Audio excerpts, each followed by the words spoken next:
Xin phép bác sĩ, có một số anh chị không thấy màn hình hay không có, vẫn có vấn đề gì trục trặc về kỹ thuật á, vui lòng liên hệ bác sĩ Quý hoặc bác sĩ Dung ấy, các bạn trẻ vì Hà đang bệnh dịch á. Cảm ơn. Voilà, donc la zone d'intérêt, elle est un tout petit peu plus haut que ça. Voilà. Alors, mes questions sont simples. Une petite seconde, Nicolas, une petite seconde. Il y a quelques-uns qui disaient qu'ils ne voient pas, ils ne voient pas. D'accord. Laissez-moi vérifier. Mấy anh chị không thấy màn hình kiểu như thế nào, không thấy chi hết luôn hả? Các anh chị chọn vào màn hình của Phương Thảo á, bác sĩ Phương Thảo Hoàng á. Các anh chị chọn vào cái màn hình của cái màn hình của bác sĩ Phương Thảo Hoàng nhá, cái mà có mũi tên chiếu lên á. Rồi do một số anh chị chọn không đúng cái màn hình á. Rồi chúng ta tiếp tục nhé. Bon, continue. Alors, si tout le monde peut voir, effectivement, ce que la région d'intérêt, c'est vraiment la fosse iliaque gauche. Moi, ce que j'ai envie de và hy vọng là tất cả các anh chị đều có thể thấy được cái vùng mà chúng ta cần quan tâm, đó là cái vùng của hố chỗ trái. Les deux questions qui arrivent, c'est quelles sont les structures qui sont déplacées et qui sont anormales sur ce scanner. Và cái câu hỏi đặt ra đó là đâu là cái cơ quan mà có bất thường và nó có biểu hiện trên hình ảnh cắt lớp vi tính. Cái cấu trúc nào là cấu trúc mà có bất thường? Ủa được phải không có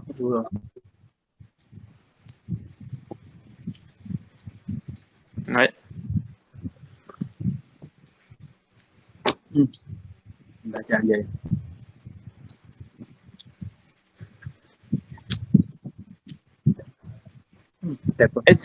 On peut remonter, c'est plus haut, ouais, c'est plus haut. Ouais. C'est plus haut encore. Plus haut.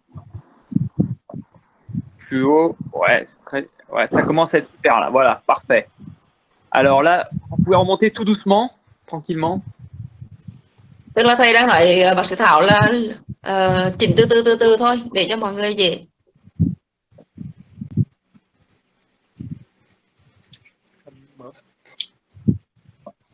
Alors, je vois des réponses, je commence à avoir des réponses. Hans Grelik, redescendez. Tức là thầy cũng đã đọc cái phần comment và cũng đã thấy là có bác sĩ Linh trả lời là cái quai ruột non super. tổn thương. Thì đó là một câu trả lời đúng. Est-ce qu'on est d'accord que il y a effectivement des anses grêles souffrent et elles sont en position inhabituelle? Tức là không biết cả anh chị có tất cả đều nhìn thấy là cái ruột non là cái quai ruột non ở vùng hố chỗ trái nó tổn thương hay không và nó có vị trí bất thường hay không?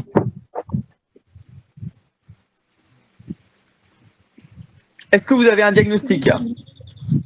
Các anh chị có câu trả lời chưa? Có cái chẩn đoán chưa? Các anh chị tranh thủ gõ cái chẩn đoán của mình vào trong cái phần comment đi.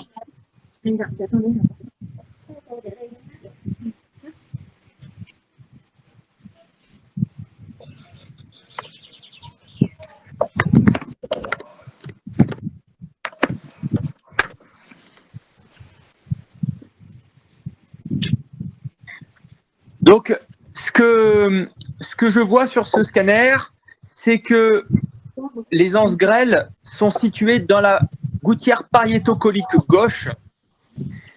Voilà, ces structures-là sont dans la gouttière pariétocolique gauche.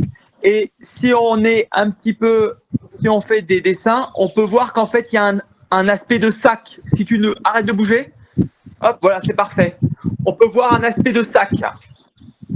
Tu peux dessiner le sac. Ouais, super.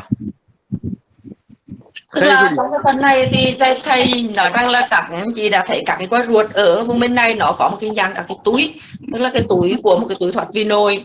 Vì thầy cũng đọc được cái phần câu trả lời có bằng tin nhắn của bác sĩ Thùy Linh ở trong chỗ cái phần của chat đó. Thầy trả lời đó là một câu trả lời chính xác. Alors ces anses, elles sont pas normales, elles souffrent. On voit bien que là, il y a un épaississement des parois très clair des anses grêle et en plus on a une infiltration du mésentère. Tức là các anh chị thấy là các cái con ruột đó, nó có phù nề khá rõ rồi, nó phù nề kiểu dạng như là thiếu máu ruột á. Chắc là trong quá trình thầy nói là nhờ bác sĩ Thảo chỉ bằng con chuột để cho các anh chị em họ dễ, các anh chị em học viên dễ hình dung. Comme je vous l'ai dit la semaine dernière, quand il y a un épaississement des parois iléales et une infiltration du mésentère, ce sont des signes de strangulation, d'ischémie veineuse.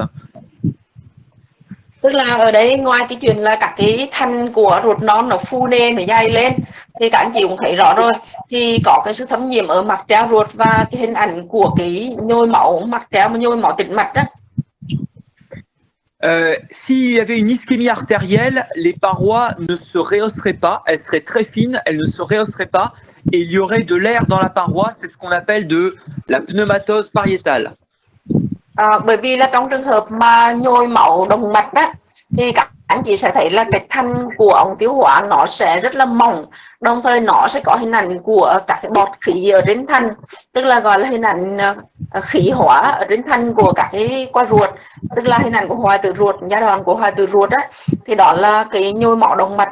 Còn trong trường hợp này thì các anh chị thấy là cái quái ruột non, cái thanh của hắn nó dày lên, đồng thời nó ngấm thuốc, thì bên kia nếu động mạch là nó sẽ không ngấm thuốc, còn ở đây tĩnh mạch là các anh chị sẽ thấy ngấm thuốc khá rõ và nó không có hình ảnh các cái khí ở trên thanh ruột.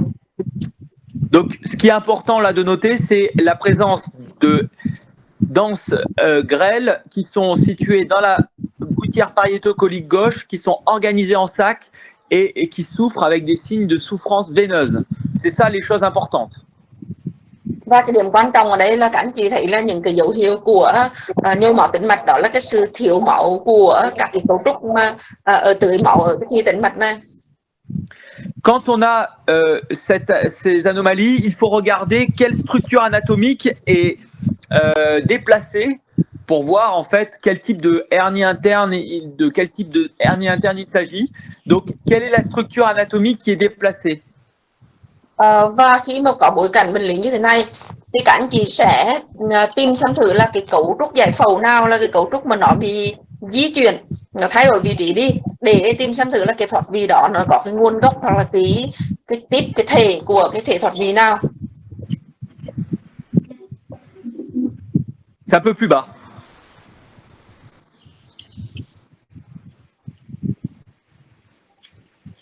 Ouais.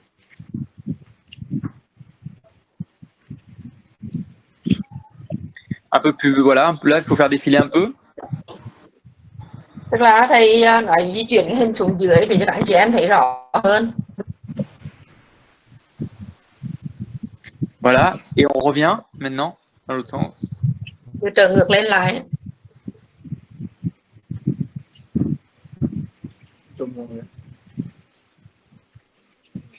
Voilà, là c'est bon, c'est parfait. Quelle est cette structure anatomique déplacée? Câu hỏi là cái cấu trúc giải phẫu nào là cấu trúc đã thay đổi vị trí?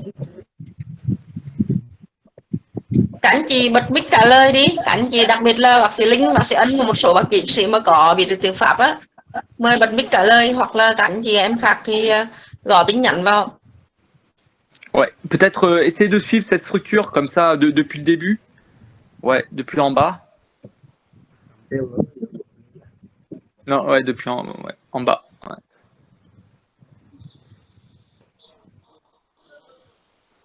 Plus bas, plus bas. Ouais. Ouais. Encore.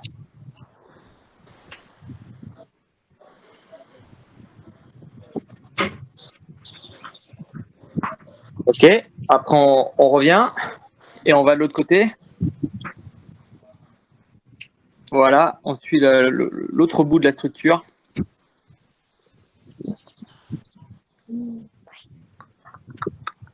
C'est dans l'autre sens. Ouais.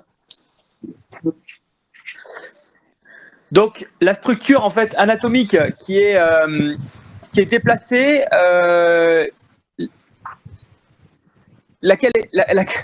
quelle structure anatomique est déplacée là? Tức là câu hỏi đặt lại là cái cấu trúc giải phẫu nào là cấu trúc bị di chuyển, bị thay đổi vị trí? Rất là mong các anh chị em học viên tương tác thêm ạ. Chứ còn phiên học mà chỉ có như thế này thì không có ổn ạ. Alors effectivement, c'est bien le sigmoïde. En fait, quand on part d'en bas, on se rend compte que ce patient, il a eu une colostomie en fosse iliaque gauche, voilà, une colostomie. Et sur le bout qui revient, en fait, la partie qui revient dans l'abdomen, eh bien, cette structure, elle n'est pas du tout accolée à sa partie normale, elle est totalement refoulée vers le centre de la cavité abdominale, et ça, c'est tout à fait pathologique. Donc, en fait, vous avez des anses grêles qui ont poussé le sigmoïde au milieu de la cavité abdominale, et donc c'est une hernie interne intersigmoïdienne. Tức là ở đây thì các anh chị em thấy rằng là cái bệnh nhân này là có tiền sử là đã mổ cắt đoạn đại tràng, tức là họ có cái phần mổ đại tràng, mổ hở ra ngoài á, có một nhân tạo đó, thì cái quay lui á, tức là cái quay đi á, cái quay đi cái quay mà từ cái chỗ cái hormone đó mà xuống dưới trực tràng á, thì các anh chị theo cái quay bác sĩ Thảo nhờ bác sĩ Thảo chỉ lại xí, thì cái quay đó là nó bị đẩy hẳn lệch về phía trong ổ bụng đó, thì cái bác sĩ Thảo đang chỉ thì trong đó có cái phần hình ảnh của cái đại tràng sigma là nó không còn đi theo cái phía sát bờ bên phải của thân bụng đó, cái quai bác sĩ Thảo đang chỉ thì nó bị hoàn toàn bị đẩy bởi các cái quai ruột non ở phía trên, và cái phần đại tràng sigma, cái phần mà là tăng ngấm thuộc đó thì nó bị đẩy ngược về hẳn ở phía trong ổ bụng và trong phổi phúc mạc, và như vậy là rõ ràng ở đây là tất cả các cái quai ruột non ở chung phía trên là nó đã lon qua, nó chui qua cái quai ruột, quai đại tràng sigma này, và nó bắt vì vào phía một hẳn bên của phần hông trái. Hernie interne transsigmoïdienne avec des signes de souffrance du mésentère à type d'ischémie veineuse. Ça, c'est le diagnostic final. Và như vậy là cái chẩn đoán cuối cùng ở đây là thoát vị nội qua cái đại tràng sigma và có cái hình ảnh của thiếu máu thành ruột do nhồi máu tĩnh mạch, đó là chẩn đoán cuối cùng. On va passer au deuxième cas qui est plus classique parce que ça c'est très c'est un dossier rare, et après on discutera du dossier après. Bây giờ thì chúng ta sẽ đi sang cái ca lâm sàng thứ hai, một trường hợp cũng khá là gặp. Sau đó thì chúng ta sẽ thảo luận cùng nhau cái phần lý thuyết chung của hai ca này. On prend la phase portale, c'est peut-être le plus facile. Et donc là, c'est un patient de 37 ans, douleur abdominale latéralisée à droite, patient sans antécédent chirurgical. Đây là một bệnh nhân 37 tuổi thôi, bệnh nhân nam 37 tuổi và không có tiền sử chi về phẫu thuật rồi chi hết. Ok, donc on revient, la zone d'intérêt, elle est vraiment ici, voilà, stop, c'est bon, top, parfait. C'est ça la zone d'intérêt. Đây là hình ảnh mà nó có hình ảnh bất thường nhất mà chúng ta quan tâm. Qu'est-ce que vous voyez sur cette image? Câu hỏi đặt ra là chúng ta nhìn thấy cái gì trên cái hình ảnh này, cái hình ảnh lát cắt ASEAN mà đang dừng lại đây? Plusieurs choses. Sẽ có đã nhìn thấy được rất là nhiều thứ, thì rất là mong các anh chị em gõ lên, bất kỳ người nào thấy được cái gì thì nên gõ lên để thấy. Có bác sĩ Đặng Như Thành theo ghi là có cái sắt, có cái túi.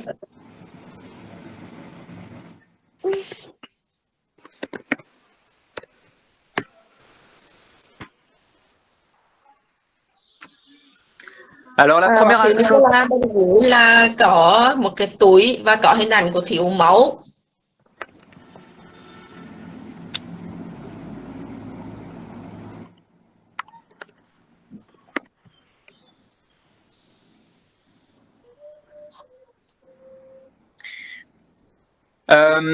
Donc ce que vous avez bien vu, ouais exactement, c'est ça. Donc vous avez bien vu que les anses grêles, elles sont en sac, avec en plus effectivement des signes de souffrance. Il y a un œdème du mésentère et un épanchement liquidien inter-anse. Tức là ở đây chúng ta thấy là hình ảnh các quả ruột non nó nằm trong một cái túi, và các cái câu trả lời của các bạn thì đều nói về là một cái hình ảnh có thoát cái nồi các quả ruột non ở phía bên phải, lệch qua phía bên phải. Thì ở đây chúng ta còn có thêm hình ảnh của thiếu máu thành ruột, đồng thời là có hình ảnh của dịch giữa các cái quả ruột nữa. Donc, tout à fait, je suis tout à fait d'accord avec vous. Est-ce qu'il y a une structure anatomique qui a été refoulée par ce sac? Cái câu hỏi của thầy đặt ra đó là có cái cấu trúc giải phẫu nào bị đẩy bởi cái khối này không? Thì các anh chị em tìm xem thử.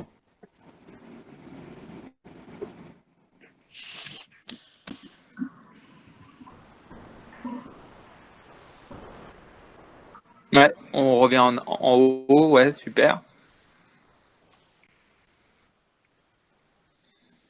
Qu'est-ce qu'il y a normalement dans la fosse iliaque droite? Thì cái câu hỏi là bình thường thì ở vùng hổ chỗ phải là sẽ có cái gì nè?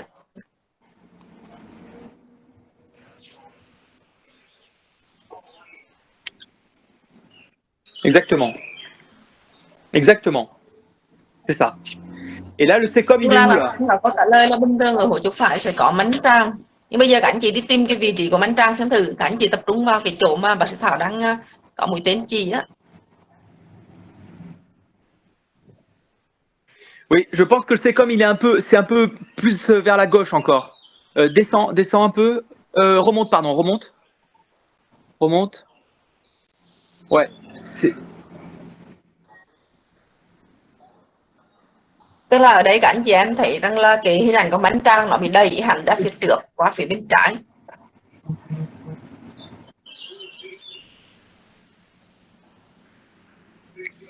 Remonte un peu. Ouais, encore un peu. Voilà, super. Le sécom, il est... Non, c'est ouais, c'est un peu plus bas. Ouais, c'est à gauche. Ouais, il est à gauche, je pense. Ouais, c'est cette structure-là, ouais, tout à fait. Ouais. Tức là chỗ mũi tên mà bác sĩ Thảo đang chỉ thì đó là hình ảnh của cái mánh tràng. Các anh chị nhìn hình ảnh của cái quái mánh tràng nó chứa nhiều phân trong á, như bã thức ăn ở trong. Donc le sécom, il est pas du tout dans sa position normale, il est complètement latéralisé à gauche et en avant à gauche, et à la place il y a un sac de dense grêle qui souffre. Donc quel est votre diagnostic? Và như vậy thì các anh chị thấy rằng là mánh tràng nó hoàn toàn bị đẩy ra phía trước và đẩy qua bên trái. Còn ở vị trí hổ chỗ phải á, thì nó được thay thế bởi một cái túi, trong đó có rất nhiều các cái quả ruột non. Thì chẩn đoán cuối cùng của anh chị là gì nè?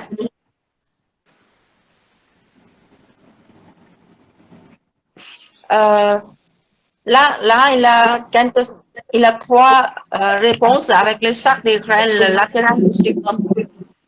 Ouais, exactement.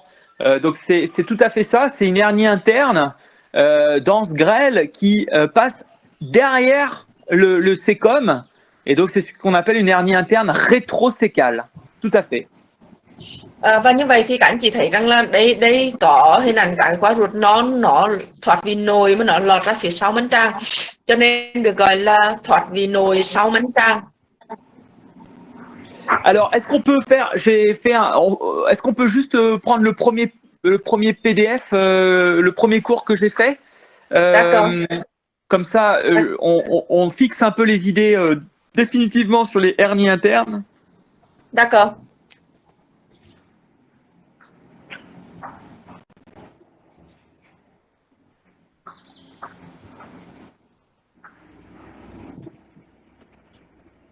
C'est le cas clinique hernie interne. Ouais, exactement. Voilà. Donc on revoit un tout petit peu ce qu'on avait vu la semaine dernière. Donc, les hernies internes, elles sont soit développées dans un orifice normal ou dans un orifice anormal. Dans 90% des cas, c'est dans un orifice normal.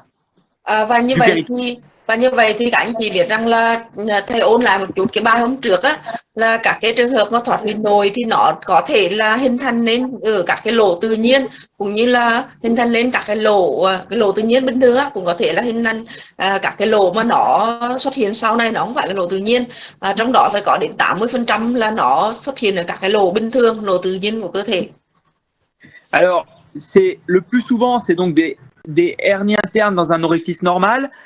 On en avait parlé de 4, le foramen au mental, donc hiatus de Winslow, les hernies paradiodénales antérieures, les hernies rétro et paracécales et les hernies intersigmoïdiennes. Và như vậy thì chúng ta có các cái trường hợp, đó là thứ nhất á, là thoát vị qua lỗ omontan, tức là thoát vị qua cái chỗ khe Winslow á. Cái thứ hai là thoát vị cạnh mánh tràng phía trước, cạnh tả tràng ở phía trước, và bên phải hoặc bên trái. Cái thứ ba đó là trường hợp thoát vị ở sau hoặc là ở bên cạnh của mánh tràng. Và trường hợp thứ tư là thoát vị qua cái les hernies internes donc développées dans un orifice normal. Ce qui est le plus important, c'est l'aspect en sac des anses qui sont incarcérées derrière ou à côté de la structure anatomique qu'elles déplacent. Và như vậy cái điều mà giúp các anh chị dễ nhìn thấy, dễ nhận ra đó là tất cả cái quai ruột thoát vị nó nằm trong một cái túi, và cái túi đó nó sẽ đẩy số đẩy các cái cấu giải phẫu bình thường sang vị trí khác đi, và nhờ vậy mà mình nhận ra. Donc on peut voir la diapositive d'après. Voilà, donc comme je vous l'ai dit, donc c'est l'aspect en sac qui est importante et les repères vasculaires. Alors on continue. Donc ça c'est les hernies péricécales dont on avait parlé. Donc en particulier, donc là dans ce cas c'est une hernie rétrocécale. Và đây là trường hợp mà cái slide thứ hai là thầy ôn lại cái hình ảnh thôi, còn cái đấy là cái hình ảnh của trường hợp là thoát vị quanh cái mánh tràng. Thì cả trong cái trường hợp cả lâm sàng của chúng ta đó là thoát vị sau mánh tràng. On continue après. Hop, la diapositive. Voilà. Donc c'est ça qui est important.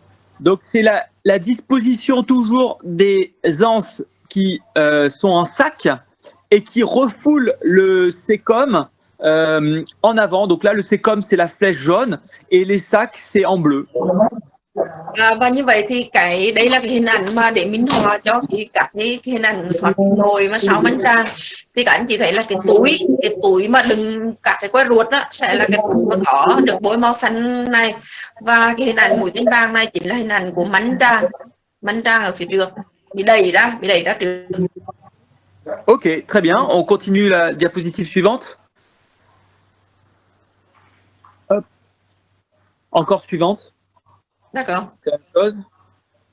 Et la hernie intersigmoïdienne, donc c'est la hernie dont on a parlé tout à l'heure. C'est un aspect en sac qui refoule le sigmoïde au milieu de la cavité abdominale. Và như vậy thì cái trường hợp mà đây là cái ca lâm sàng thứ nhất đó, là trường hợp mà thoát vị qua cái đại tràng sigma, thì các anh chị thấy là nó cũng hình thành một cái túi, và nó sẽ đẩy cái đại tràng sigma của mình đi vô giữa vòng bụng á. Et donc on a un exemple juste après. On peut prendre voilà la diapositive. Donc c'est un peu le même cas que tout à l'heure. Le sigmoïde, il n'est pas du tout à sa place normale. Il est refoulé vers le milieu de la cavité, et à la place du sigmoïde, il y a en rose, il y a des anses qui sont disposées en sac et qui refoulent le sigmoïde. Và như vậy thì đây là một hình ảnh, một ca minh họa, nó cũng hoàn toàn tương tự cái ca thứ nhất của mình. Tức là các anh chị thấy là đầu tiên hình ảnh màu tím hồng này là hình ảnh của các quai ruột, và đây chính là cái vị trí mà cái quai ruột nó bị chui vào qua cái lỗ ở đây. Thì cái hình ảnh của đại tràng sigma là nó bị đẩy ra, cái mũi tên màu xanh này nó đẩy về ra trước, và đồng thời là đẩy xích về phía trong bụng. Est-ce que vous avez des questions maintenant, vu que voilà, on a vu toutes les hernies internes à travers des orifices normaux? Est-ce que vous avez des questions, des choses que vous n'avez pas comprises? Và như vậy thì cho đến lúc này là thầy đã giới thiệu về tất cả các cái trường hợp mà của thoát vị nội mà chúng ta có. Thì không biết các anh chị có câu hỏi gì là liên quan đến thoát vị nội hoặc liên quan đến các cái lâm sàng mà chúng ta vừa học hay không? Rất mong các anh chị tương tác, nếu có câu hỏi gì thì cứ bật mic lên để hỏi ạ. Ha sẽ dịch.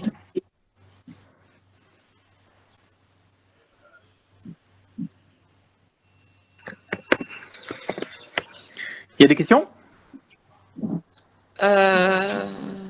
Pas de questions pour l'instant. Ok, allez, on passe au troisième cas.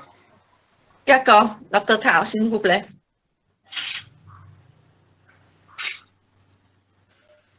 Ça marche mieux que la semaine dernière, hein? Oui.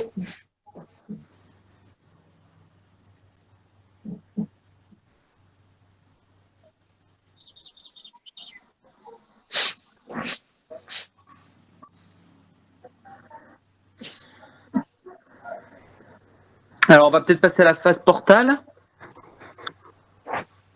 Rồi bây giờ chúng ta sẽ sang cái ca lâm sàng thứ ba, và cái ca lâm sàng thứ ba này thì thầy cũng xem luôn trực tiếp thì tĩnh mạch cửa. Hy vọng là các anh chị đã có xem qua cái ca này khi mà nhận được đường link từ các bạn rồi. Alors, c'est un patient de 30 ans, sans antécédents, qui a des douleurs latéralisées à gauche. Đây là bệnh nhân nam 30 tuổi mà không có cái tiền sử gì đặc biệt. Hiện tại là bệnh nhân đau ở vùng hông trái.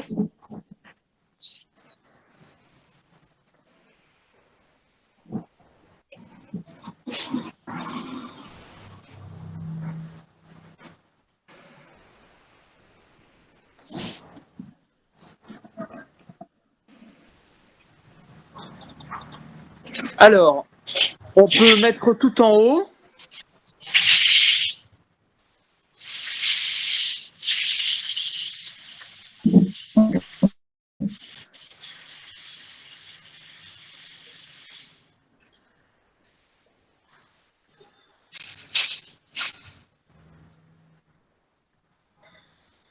Ok, on stop ici. Quelle est la structure anatomique qui est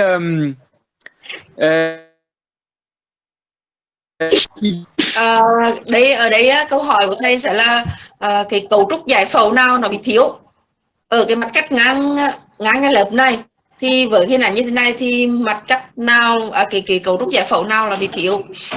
Đã có câu trả lời bằng tiếng Pháp rồi, cần một câu trả lời bằng tiếng Việt nữa. Rồi có bác sĩ Linh thì trả lời bằng tiếng Pháp và bác sĩ Hạnh là trả lời bằng tiếng Việt là lách c'est la rate tous les deux questions tous les deux. D'accord. Oui. Exactement. Donc la rate, normalement, elle est dans l'hypocondre gauche, elle est là, à ce niveau-là. Et là, elle a disparu. Et donc, ở cái góc hạ sườn trái này á là phải có hình ảnh của lách, nhưng mà bây giờ là không có. Alors, où elle est cette rate?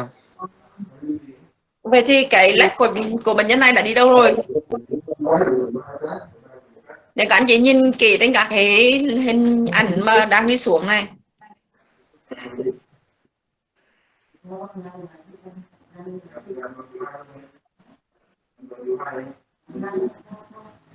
Bác sĩ Thanh nói rằng là câu trả lời đã có trong hình ảnh đây con.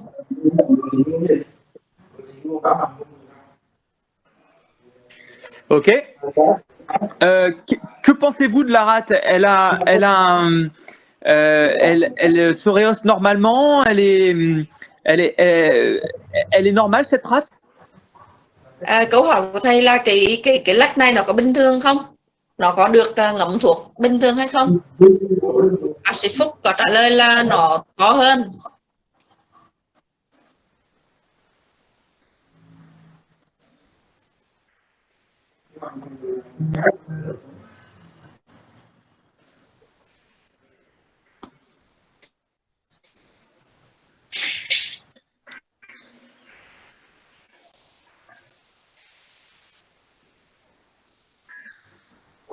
Le rehaussement de la rate, normalement, il est à peu près identique à celui des reins, par exemple. On peut voir les reins qui se rehaussent bien, correctement. Là hay là trong là bình thường á, bình thường thì cái nhu mô lách nó sẽ ngậm thuốc ở các cái thi sớm hoặc là cái thi ngậm thuốc này nó tương đương với cái thần á, thì ở đấy các anh chị nhìn kỹ so sánh giữa lách và thần thì sẽ thấy là cái lách ngậm thuốc ít hơn so với thần rất là nhiều. Donc cette rate, effectivement, elle se rehausse pas du tout, enfin quasiment pas. Elle a très peu de rehaussement. Et cette ischémie splénique, elle est liée au fait que, effectivement, quand on suit le pédicule vasculaire, eh bien, il y a une torsion, effectivement, il y a un enroulement des structures vasculaires. Tức là ở đây các anh chị nhìn kỹ vào những cái chỗ mũi tên mà bác sĩ Thảo chỉ á, thì các anh chị sẽ thấy các cái nhánh mạch máu ở ngay chính giữa nó xoay tròn cái dấu hiệu của Weaver-Side, cái dấu hiệu xoáy nước á. Thì trong cái bối cảnh mà các anh chị thấy có cái dấu hiệu xoáy nước, đồng thời với các anh chị có cái hình ảnh của nhu mô lách nó ngấm thuốc nó giảm đi rất là nhiều so với cái nhu mô thần, thì cái hướng chẩn đoán của chúng ta bây giờ ở đây sẽ là cái nhồi máu lách, thiếu máu lách do cái xoắn của cái cuống lách, xoắn ở cuống. Et on voit en plus qu'en bas, il y a des signes un petit peu de souffrance avec un épanchement liquidien. Voilà. Thì chúng ta có thấy thêm một chút cái hình ảnh của cái thiếu máu, vì có các cái hình ảnh dịch, xuất tiết dịch ra. Donc, quel est votre diagnostic? Và cái chẩn đoán cuối cùng của các bạn là gì đó? Alors, il y a une question, est-ce qu'il y a une hernie interne en hypocondre droit? Bác sĩ Linh có hỏi một câu hỏi là liệu rằng có một cái thoát vị nồi ở vùng hông hạ sườn phải hay không?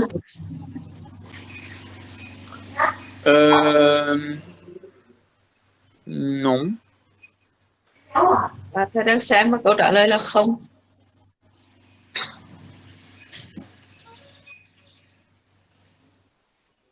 Non.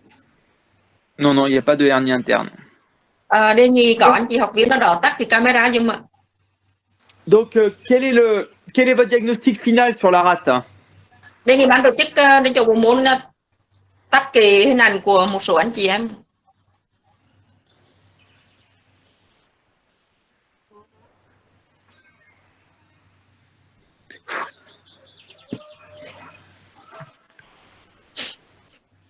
Về chẩn đoán cuối cùng của anh chị là gì ạ?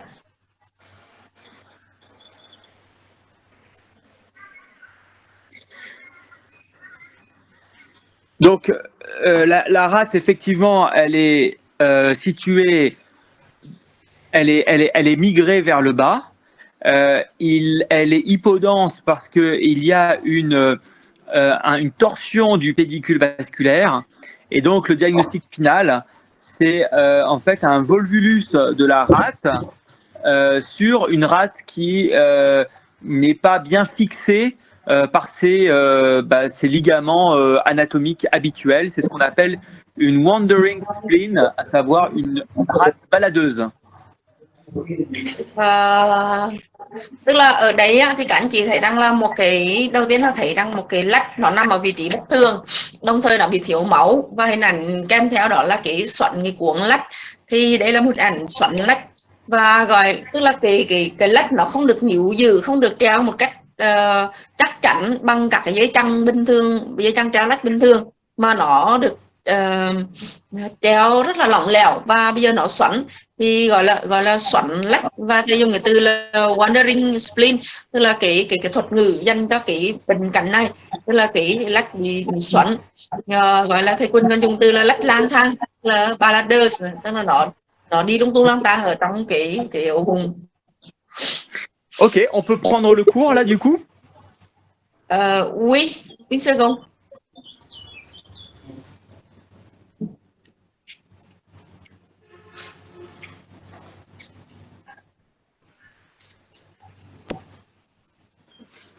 Merci, hein, c'est super.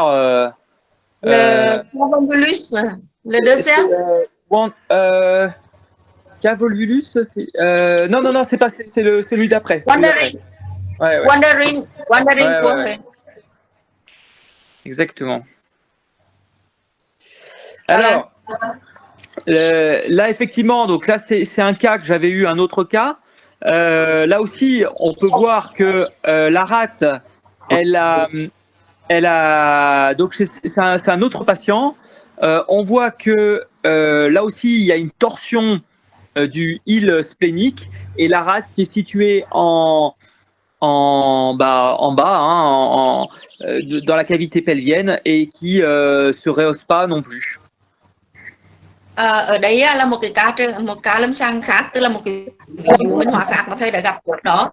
Thì các anh chị thấy là đầu tiên là mình đi tìm cái lách cái đã, thì đây mình có cái lách là nằm ở phía trước, phía giữa, rất là xa phía dưới.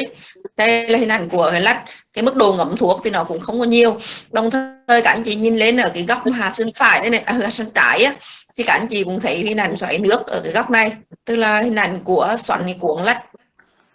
Donc, si on voit si on voit la diapositive suivante, ce qui est effectivement important, c'est toujours de regarder ces images de tour de spire qui traduisent en fait, c'est-à-dire l'enroulement comme une hélice de la veine splénique. Et ça, c'est ce qu'on appelle voilà, le signe du tourbillon vasculaire. Et ça signe le volvulus, la torsion, le volvulus de la rate. Et on voit bien effectivement sur cette reconstruction coronale cette rate qui n'a rien à faire là, qui est dans la cavité pelvienne avec ce tourbillon vasculaire au-dessus. Và như vậy thì các anh chị nhìn thấy cái hình ảnh này, đặc biệt là cái trên hình ảnh mà tái tạo trên mặt phẳng corona hơi chất theo cái trục của cái cuộn mạch, thì các anh chị thấy rất là rõ cái hình ảnh xoáy nước, đặc biệt là các cái tĩnh mạch nó xoáy rất là rõ ở vị trí này. Thì trên các hình tái tạo này là khẳng định cái hình ảnh là cái lách nó nằm hẳn về sâu phía bên dưới của cái khoang phúc mạc, nằm phía dưới trước của khoang phúc mạc, nó không liên quan gì tới cái chỗ trên này nữa cả, cái góc này nữa. Thì đây là một trường hợp của cũng là lách, có cái xoắn cuộn lách. Donc si on va à la diapositive suivante, ce qui est important de noter en fait dans ces cas-là, c'est que il y a en fait des anomalies congénitales ou éventuellement acquises qui sont à l'origine d'une mobilité anormale de la rate. La rate n'est pas très bien fixée par ses repères anatomiques et donc elle peut tomber et elle peut être sujet effectivement à ce type de complications, donc ce volvulus, parce qu'elle n'est pas bien fixée sur ses repères anatomiques habituels. Tức là trong cái bối cảnh của cái xoắn lách này á, thì các anh chị thấy là mình có hai trường hợp. Trường hợp thứ nhất là cái bất thường bẩm sinh về cái dây chằng treo lách á, tức là cái sự cố định của lách nó bẩm sinh, nhưng mà nó cũng có thể bối cảnh thứ hai, đó là cái bất thường mắc phải, tức là vì một lý do gì đó không biết mà cái dây chằng treo giữ lách nó tức là cái quả lách của mình nó không được níu giữ một cách chắc chắn vào các cái mốc giải phẫu bình thường giống như là một người bình thường. Thì khi đó thì lách ở trên cao nó có thể rớt xuống ở phần thấp ở dưới, và khi mà nó rớt xuống treo lủng lẳng như vậy á, thì cái cuộn lách nó di động, cho nên là cái cuộn lách nó có thể bị xoắn lại và gây ra hình ảnh là xoắn cuộn lách. Donc le risque, c'est effectivement que vu qu'elle n'est pas bien fixée, eh bien elle peut tomber et elle peut se tordre et avoir donc ça peut provoquer en fait une ischémie de la rate. C'est le cas de notre dossier. Và như vậy thì khi trong trường hợp mà cái lách bị rớt xuống và nó xoắn, hoặc gọi là lách lang thang như thế này, thì rất là dễ xảy ra tình trạng xoắn và cái lách nó bị thiếu máu.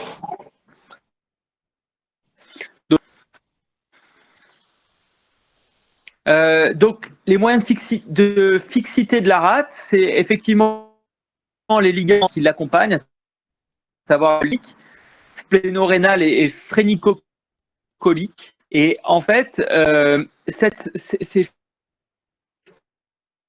qui sont faillants de manière constituée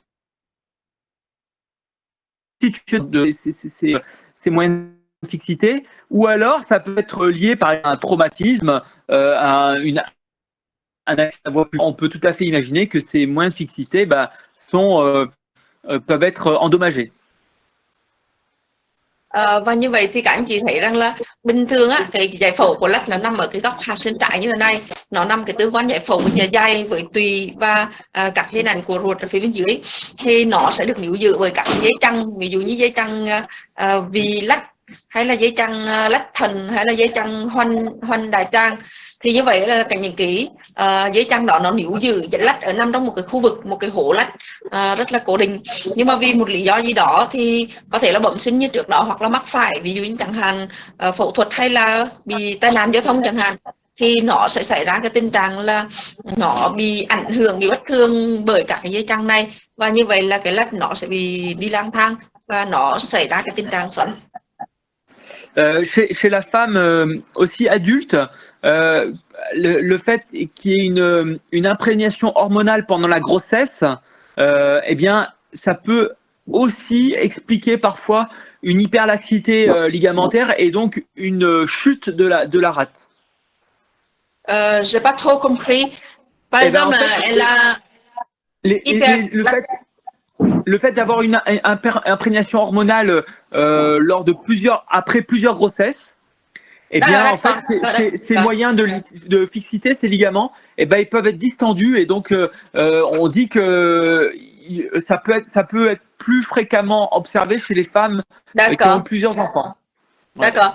Tức là thầy nói là trong một cái bối cảnh thứ hai á, thì có thể là những cái phụ nữ mà họ sinh quá nhiều ấy, sinh quá nhiều con, thì cái sự mất cái giảm cái đàn hồi của các cái dây chằng ở trong cơ thể á, thì cũng có thể là kéo theo một cái tình trạng là có thể cái lách nó bị lỏng lẻo ở chỗ này và nó sẽ gây ra cái xoắn lách.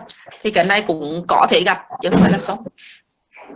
Et enfin, en fait, ce qui est aussi important de noter, c'est lorsque les rates sont très grosses, par exemple les rates qui ont où il y a un paludisme à l'intérieur, des rates éventuellement lors des infections, des affections hématologiques comme les lymphomes, etc. Elles sont plus grosses et donc eh ben, elles peuvent se détacher et donc elles peuvent chuter dans la cavité pelvienne plus facilement. Và trường hợp cuối cùng chúng ta có thể gặp đó là ở những cái bệnh nhân mà có lách lớn á, lách lớn có thể ở bệnh nhân mà bị sốt rét này, hoặc là bị nhiễm trùng, hoặc là bị các bệnh máu, hoặc là lymphom. Thì những trường hợp đó là lách rất là lớn và nó nặng quá thì nó cũng có thể là bị trì xuống, bị rớt xuống ở cái vùng tiểu khung, và nó gây ra cái tình trạng là lách cũng di chuyển trong một bụng và nó xoắn lách. Ok, alors là je vois plus l'écran, je pense que je vois plus l'écran. Vous voyez? Oui, vous voyez pas? Là ça vient de disparaître là, à l'instant. Peut-être que votre connexion. Ah, je suis pas le seul. C'est qui? Peut-être mon écran, c'est la connexion de mon ordi. Ah. Est-ce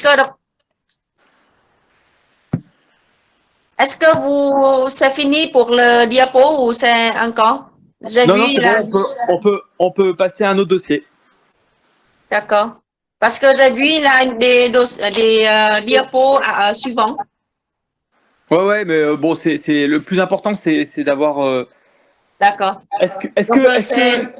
Est-ce qu'il y a des questions sur ce dossier? D'accord.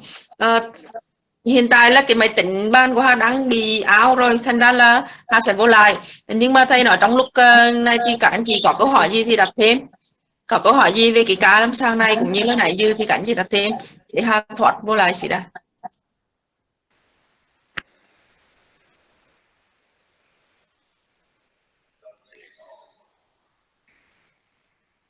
Pas de questions? Non, pour l'instant non. Ok, d'accord. Alors, on va passer à l'autre dossier. Alors, le souci, c'est que, est-ce que vous avez les autres dossiers ou pas?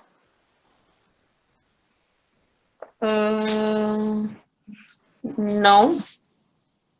C'est Dr. Chang qui recevra les dossiers, c'est ça? Ouais, je pense. Je pense que c'est elle qui les a. Est-ce que vous pouvez m'envoyer maintenant? Ouais, je vais vous l'envoyer, mais ça va être peut-être un peu long. Euh, ou sinon, on peut faire une pause de 5 minutes le temps que Tan arrive, Euh, comme vous voulez.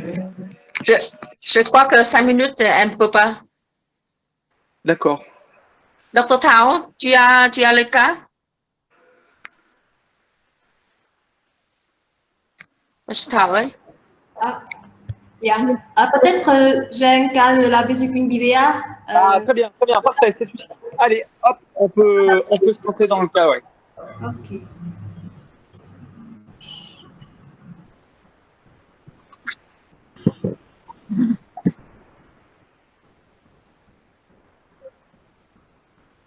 Bác sĩ Thảo trên hai cái cá của Thảo luôn nhá, Thảo dịch luôn Thảo thấy.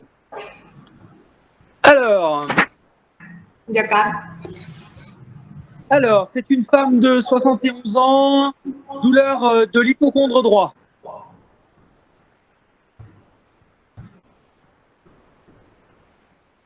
Đây trường hợp là một bệnh nhân nữ 68 tuổi, đau ở vùng hạ sườn phải.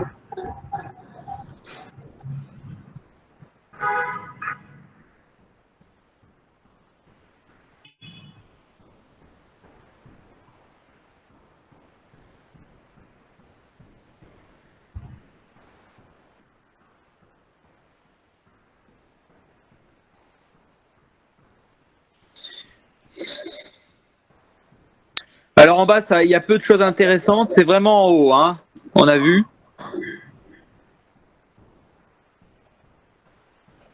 Ouais.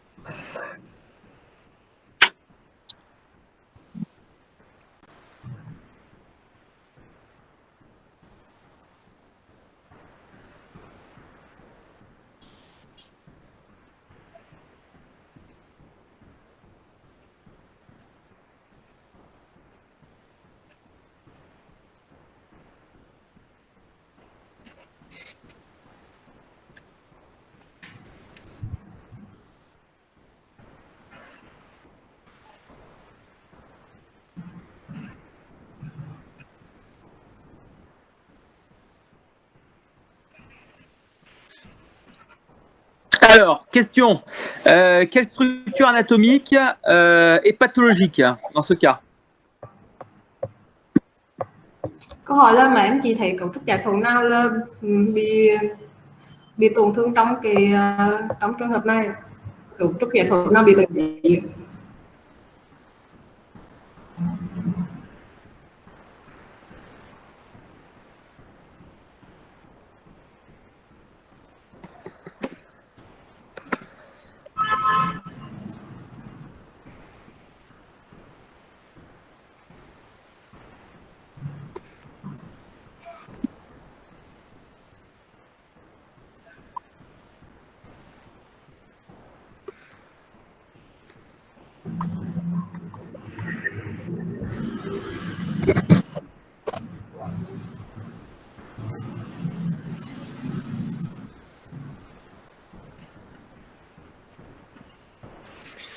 Alors, la structure anatomique qui est pathologique ici, vous avez bien compris que c'est la vésicule biliaire, c'est clair.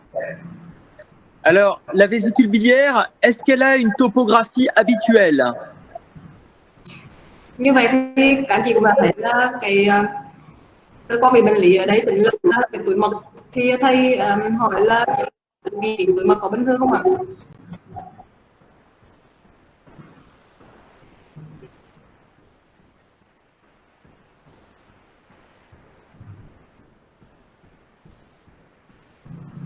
La vésicule, normalement, elle est accolée au foie. Et quand on voit tout en bas, est-ce que vraiment on peut... Est-ce qu'elle elle est vraiment dans une topographie habituelle? Thì túi mật là vị trí giải phẫu bình thường của nó sẽ là dính vào gan, nhưng mà trong trường hợp này thì các anh chị thấy là cái túi mật còn nó có đúng một vị trí giải phẫu đó không ạ?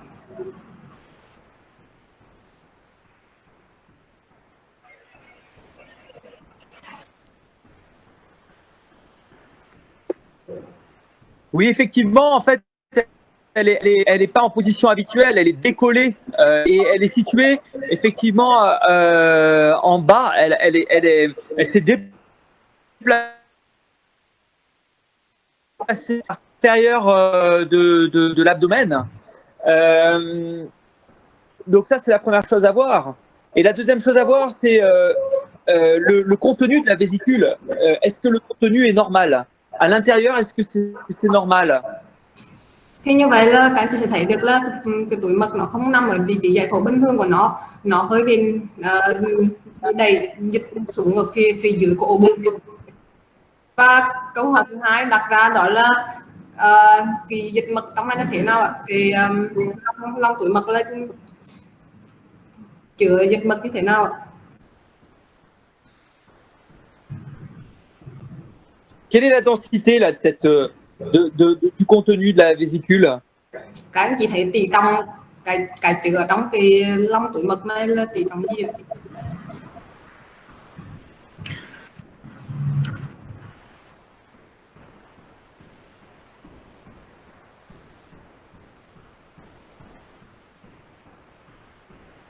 Ouais. Effectivement, le contenu de la vésicule est très dense. Il y a en plus un niveau. Si on voit un peu qu'il y a un niveau, hop, ouais, stop, reviens un peu en arrière. Encore. Hop, stop. Reviens un tout petit peu, une image au-dessus. Une image au-dessus, ouais. Encore. Au-dessus, ouais. Stop, stop. Là, on voit qu'il y a un niveau en fait. Hein. Il y a un niveau entre le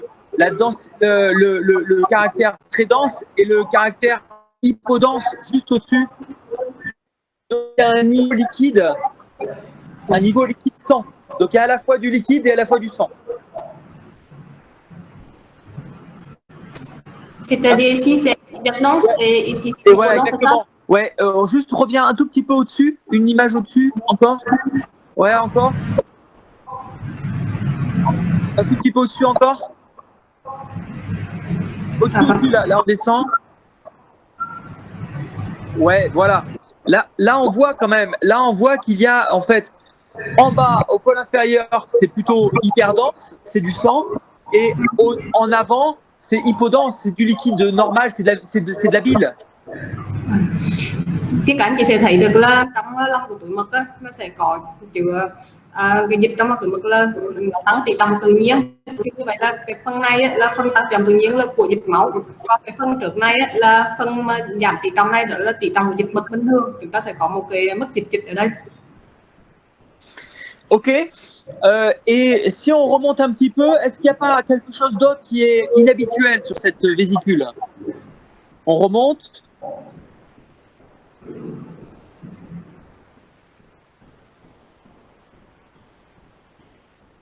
Ouais, exactement. Cette structure. Hein. Các anh chị sẽ thấy được một cái cấu trúc giải phẫu bất thường ở đây.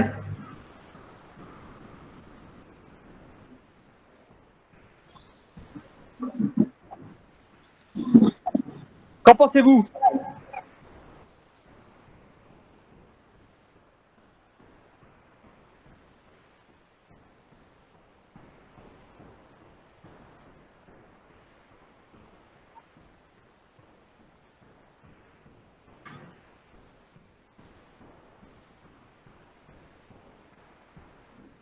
Ouais. Et puis donc à côté, hein, y a aussi du matériel.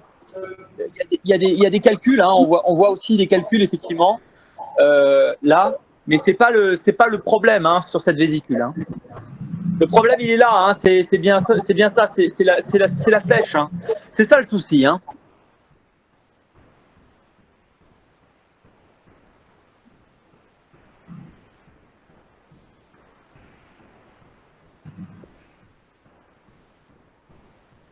Quel est votre diagnostic?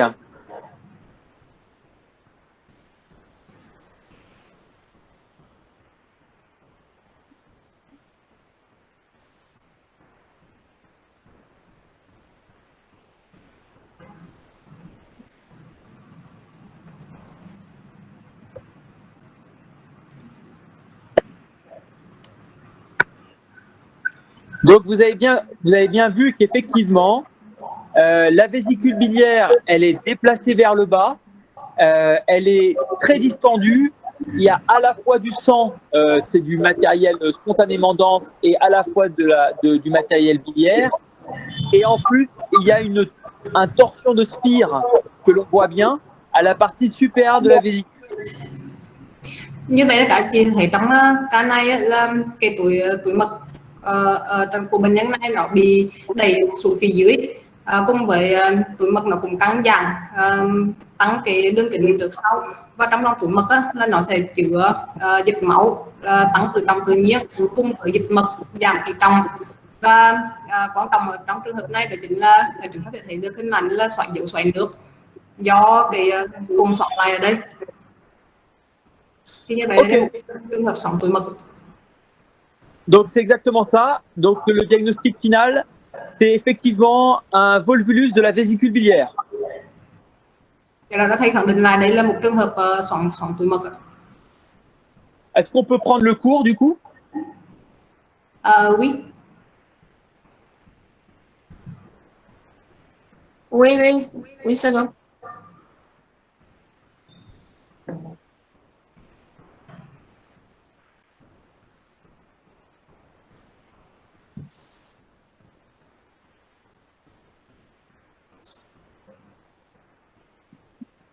On voit.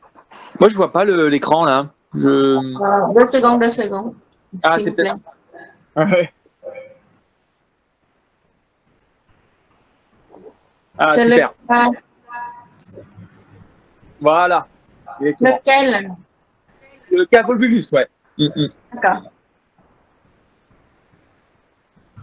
Alors, je vous ai montré quelques images d'écho.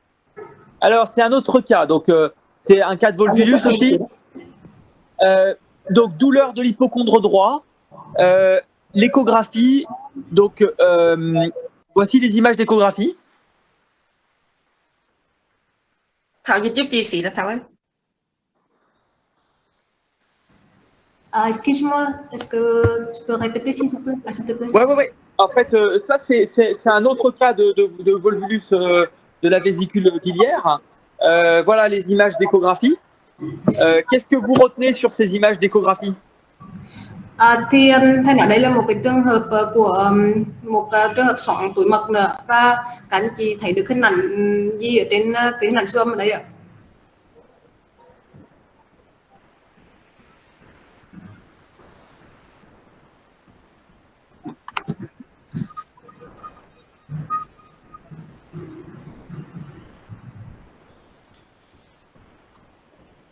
Các anh chị có thể trả lời bằng tin nhắn hoặc là bật lo lên cũng được.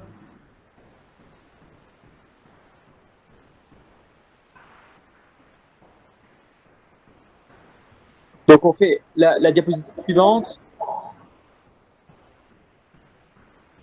Donc, ce qui est important, effectivement, de bien voir, c'est que il y a en fait un aspect de double vésicule biliaire. On voit une vésicule biliaire au centre et à la périphérie, une autre. En fait, la vésicule biliaire, elle est entourée d'une autre vésicule biliaire. Thì các anh chị sẽ thấy được trên hình ảnh này là chúng ta sẽ có túi mật đôi, tức có hình ảnh hai cái túi mật, một cái túi mật ở phía trong này và một cái túi mật ở phía ngoài vi này, nó bao quanh cái túi mật ở phía trong này. Il y a un aspect hétérogène du contenu vésiculaire et en plus, il y a un épaississement au niveau du collet. Và chúng ta sẽ thấy được là dịch mật ở trong này là hồi âm không đồng nhất và có cái sự dày lên của cái cổ túi mật, dày thành cổ túi mật. Dans la diapositive suivante.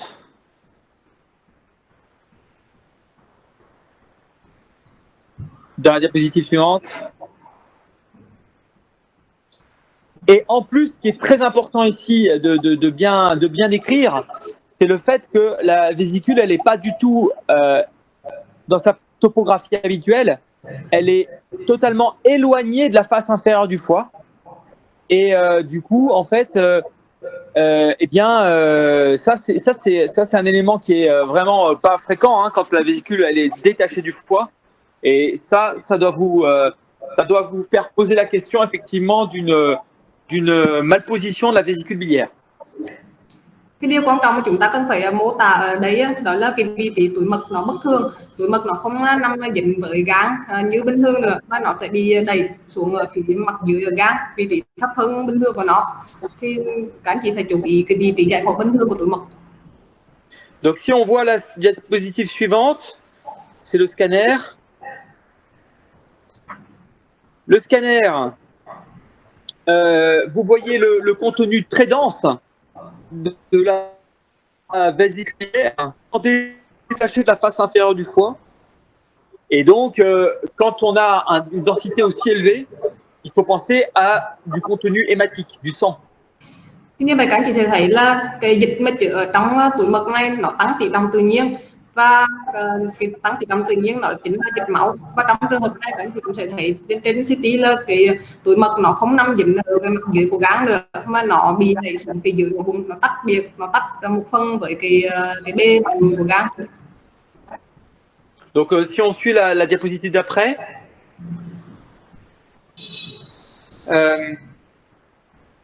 on peut voir effectivement, toujours effectivement, donc ce niveau liquide à la face postérieure de la vésicule biliaire, et puis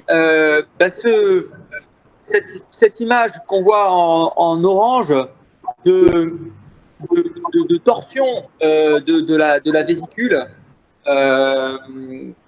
qui traduit le volvulus.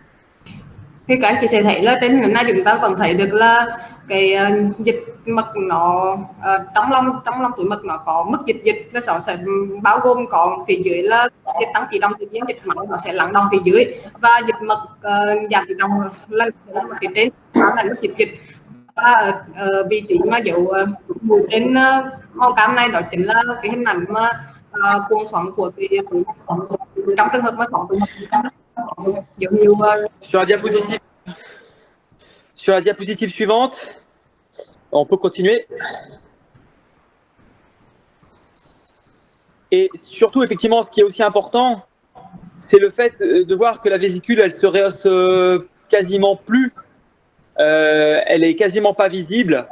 Et ça, c'est ce qu'on appelle, c'est l'ischémie en fait hein, de la paroi vésiculaire qui est en train de se rompre et qui saigne. C'est pour ça qu'il y a du sang à l'intérieur.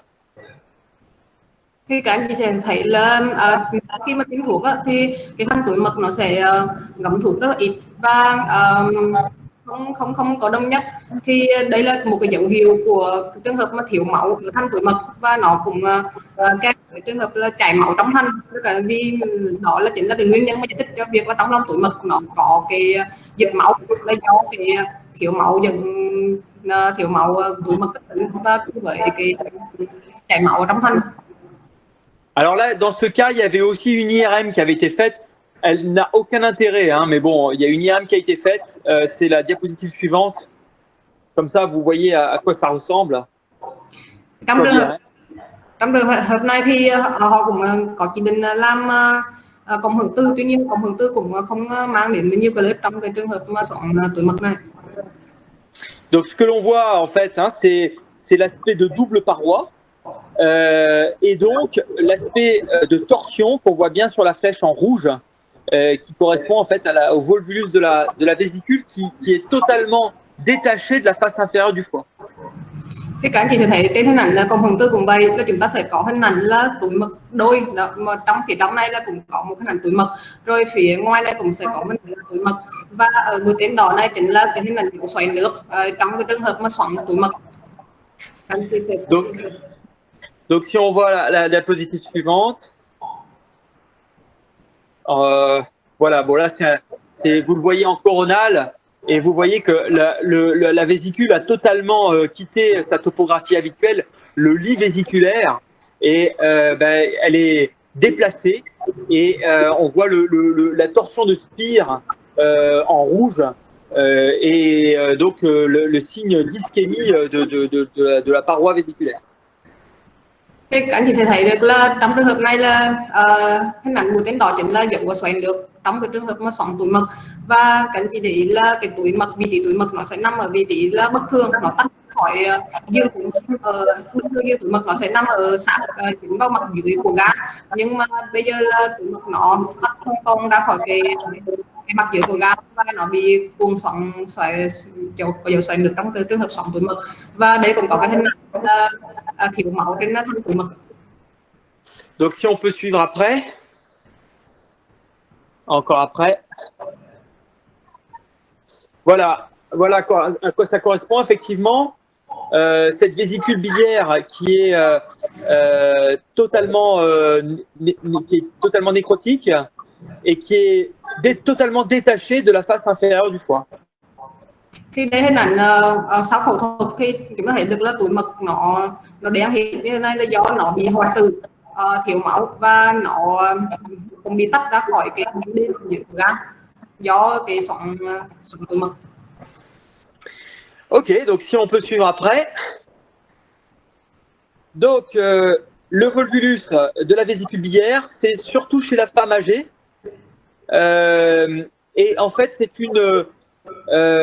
c'est souvent une anomalie embryologique de la migration de la vésicule biliaire. Donc en fait, il y a quand même une origine embryologique qui explique cette mobilité anormale de la vésicule biliaire. Un peu comme le volvulus de la rate tout à l'heure. Thì cái trường hợp xoắn túi mật nó cũng là một cái bất thường được hình thành ở thời kỳ phôi thai do cái bất thường di chuyển của túi mật, và nó tạo sự bất thường trong cái di động của túi mật, nó làm cho túi mật bị xoắn lại, và cái cơ chế nó cũng gần giống như với cơ chế của xoắn lắc lang thang lúc này. Et donc cette variation anatomique explique qu'il n'y a pas de fixation de la vésicule à la face inférieure du foie, et donc que la vésicule peut se déplacer et donc peut se tordre. C'est la même chose que le volvulus de la rate de tout à l'heure. Thì cũng giống như trong cái trường hợp mà xoắn lắc lúc này thì túi mật nó không được cố định vào bề mặt dưới của gan bởi những cái cấu trúc giải phẫu thường có, vì vậy thì nó bị thiếu những cái cấu trúc giải phẫu gắn túi mật vào gan thì và khi dễ di động như vậy thì nó sẽ dễ bị xoắn lại, nó nằm ở vị trí bất thường và dễ bị xoắn lại. Ok, on peut suivre après. Donc, effectivement, chez la femme âgée, le fait qu'effectivement il y ait une perte d'élasticité des structures ligamentaires, eh bien, il y a une mobilité plus grande de la vésicule biliaire et qui peut se tordre. Et donc, la torsion peut être soit complète, soit incomplète. Et quand elle est incomplète, c'est le cas de notre dossier, eh bien là, il y a une nécrose pariétale et donc la présence de sang dans la vésicule. Thì trường hợp mà xoắn túi mật này nó sẽ được gặp nhiều ở các phụ nữ mà lớn tuổi. Khi mà phụ nữ lớn tuổi thì cái sự dạng dây chằng nó bị lỏng lẻo ấy, nên là cái túi mật nó không được giữ chắc chắn vào cái bề mặt dưới của gan, làm cho túi mật nó dễ bị di động, và khi nó dễ bị di động thì nó sẽ dễ bị xoắn và có thể là xoắn hoàn toàn, giống như là cái trường hợp chúng ta sẽ xoắn hoàn toàn hoặc là xoắn không hoàn toàn. Và trong cái trường hợp mà xoắn hoàn toàn á, thì nó có thể gây hoại tử thành túi mật và nó gây xuất huyết trong thành túi mật. Ok, est-ce qu'on peut suivre après l'image d'après? Le traitement, vous avez bien compris que c'est la cholécystectomie, donc parce que le risque c'est la perforation et la gangrène vésiculaire. Et il faut dire que le chirurgien, pour lui c'est plutôt facile parce que il n'a pas à décoller la vésicule de la face inférieure du foie. La vésicule est déjà décollée puisqu'elle est volvulée. Il faut d'abord, au niveau chirurgical, il faut d'abord dévolvuler et ensuite l'enlever. Thì cái cách giải quyết ở trong trường hợp xoắn túi mật này đó chính là phẫu thuật cắt túi mật, và để mà tránh cái trường hợp mà hai cái biến chứng quan trọng của xoắn túi mật đó là mật và viêm túi mật hoại tử. thì cái việc mà phẫu thuật các túi mật này cũng là đơn giản, tại vì là do là túi mật nó đã bị tách ra khỏi cái bề mặt dưới của gan rồi, nên là cái việc mà cái giải phẫu phẫu thuật chúng ta chỉ cần là tháo xoắn và cắt đưa túi mật ra khỏi ổ bụng là xong. Ok. Diapositive suivante. Các anh chị có câu hỏi gì cả?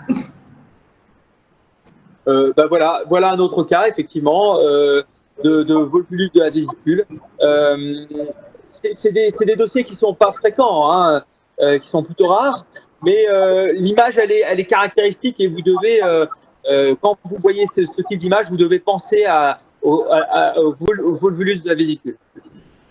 Thì trường hợp mà xoắn túi mật là cũng là một cái trường hợp mà không thường gặp, nói chung là nó rất là hiếm, nhưng mà các anh chị cố gắng lưu ý những hình ảnh đặc điểm hình ảnh mà chúng ta thảo luận lúc này, thì khi mà thấy được những hình ảnh này thì các anh chị phải nghĩ đến được trường hợp mà xoắn túi mật. Ok, la diapositive d'après. Un autre cas aussi où là on voit encore mieux la torsion du pédicule sur l'image en haut à gauche, image A. On voit bien cette image de spire et donc cette vésicule en B qui est totalement détachée de la face inférieure du foie, qui n'a rien à faire là. Et donc vous avez la vue péropératoire de ce volvulus. Thì các anh chị sẽ thấy được trên hình này, hình A chúng ta sẽ thấy được cái mảnh là nhiễu xoắn rất là rõ trong cái xoắn túi mật, và sau khi phẫu thuật thì chúng ta hình 2 chúng ta sẽ thấy được là cái túi mật nó tách ra khỏi cái bề mặt dưới của gan, và đây là ảnh phẫu thuật, trong phẫu thuật của trường hợp xoắn túi mật chúng ta thấy được là cái dấu xoắn ở đây. Ok, on peut suivre. Donc le volvulus de la vésicule, c'est une pathologie rare, mais le diagnostic est pas impossible à faire parce que les choses importantes, c'est de voir que la vésicule est totalement détachée de la face inférieure du foie et la torsion de spire et le contenu hématique, la présence de sang dans la vésicule biliaire. Donc c'est les trois arguments qui permettent de faire le diagnostic. Thì xoắn túi mật là một cái bệnh lý hiếm gặp, nhưng mà cái chẩn đoán của nó là có thể là không khó, và cái việc chẩn đoán sẽ dựa vào 3 dấu hiệu chính. Thứ nhất là cái vị trí túi mật là bất thường, nó sẽ bị tách ra khỏi cái bề mặt dưới của gan. Thứ hai là dấu hiệu xoáy nước, và cái thứ ba đó chính là dấu hiệu dịch trong lòng túi mật là có chứa dịch máu do cái hoại tử thành gây ra. Thì các anh chị sẽ nhớ 3 cái dấu hiệu này để mà khi mà gặp thì chúng ta sẽ nghĩ đến trường hợp mà xoắn túi mật. Donc cette torsion de la vésicule, le risque, est augmenté lorsqu'il y a effectivement des anomalies de fixation de la vésicule biliaire et en plus chez la femme âgée parce que il y a une diminution de cette fixité classique. Et donc, c'est un diagnostic qu'on voit souvent chez la femme âgée parce que la vésicule biliaire, elle est un peu moins bien retenue que chez la personne jeune.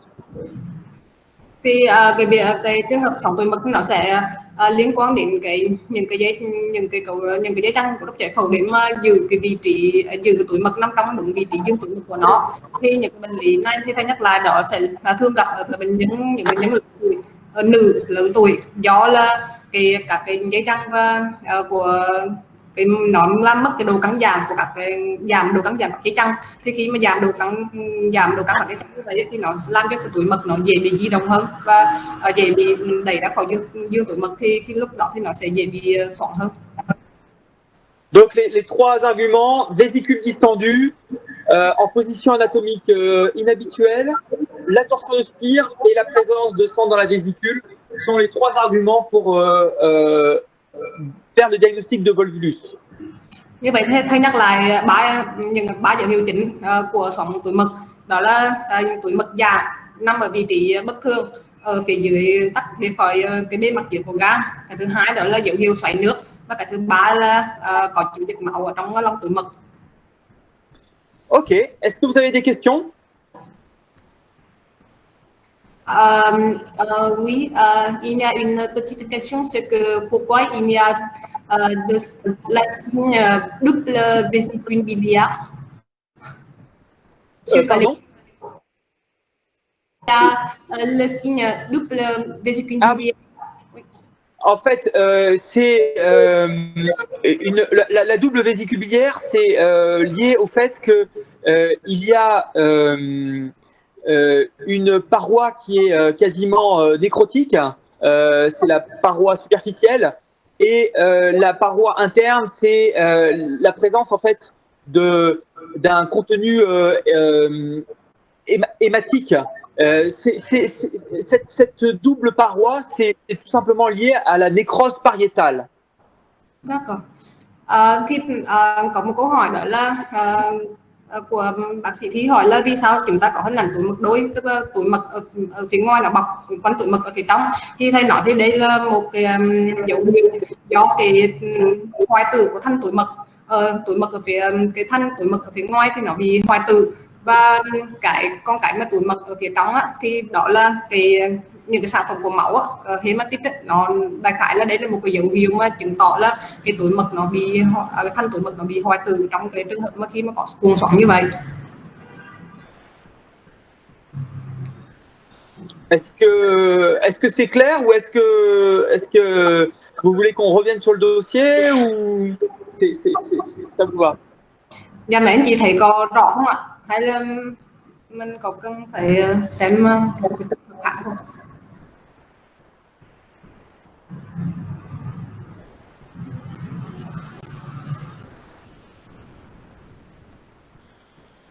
Alors, Chị em xem con có câu hỏi gì không ạ?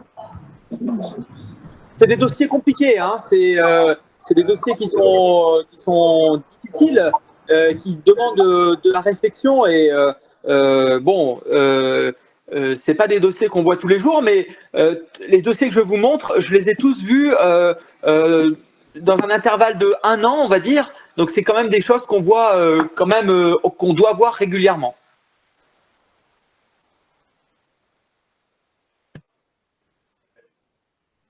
Bác sĩ Thảo có nói thì như vậy thầy nói rằng là đây là cái trường hợp mà cái hồ sơ này nó chúng ta không thường xuyên gặp lắm, mặc dù là nó cũng là một cái ca rất là hay, nhưng mà cái tần suất mình gặp nó không nhiều, cho nên là các anh chị biết thì gặp nó không bỡ ngỡ.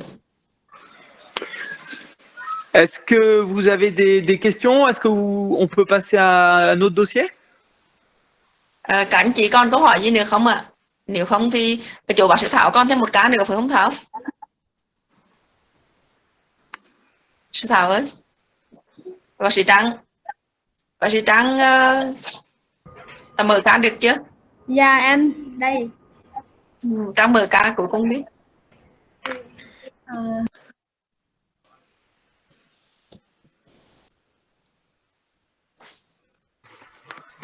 Nicolas, Dr. Trang déjà arrivé. C'est bon, parfait. Est-ce Trang ơi, như rửa là mấy cá soạn ní là xong hết rồi nè. Est-ce que Stan, on peut mettre le dossier sur le kyste hépatique?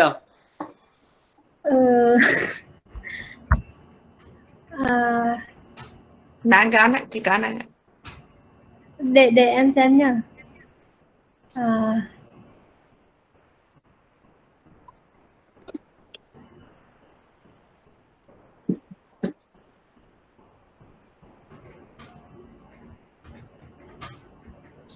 Để em xem màn hình.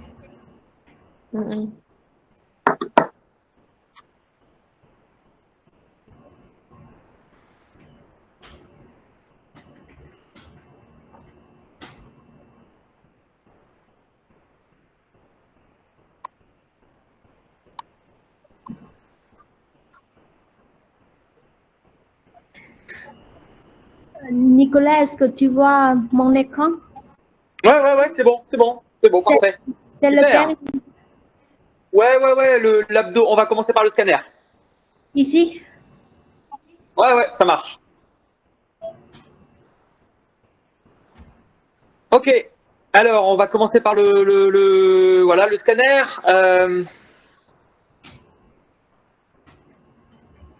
C'est un patient qui présente douleur de l'hypocondre droit. Đây là một bệnh nhân mà bị lâm sàng là có đau hạ xương phải.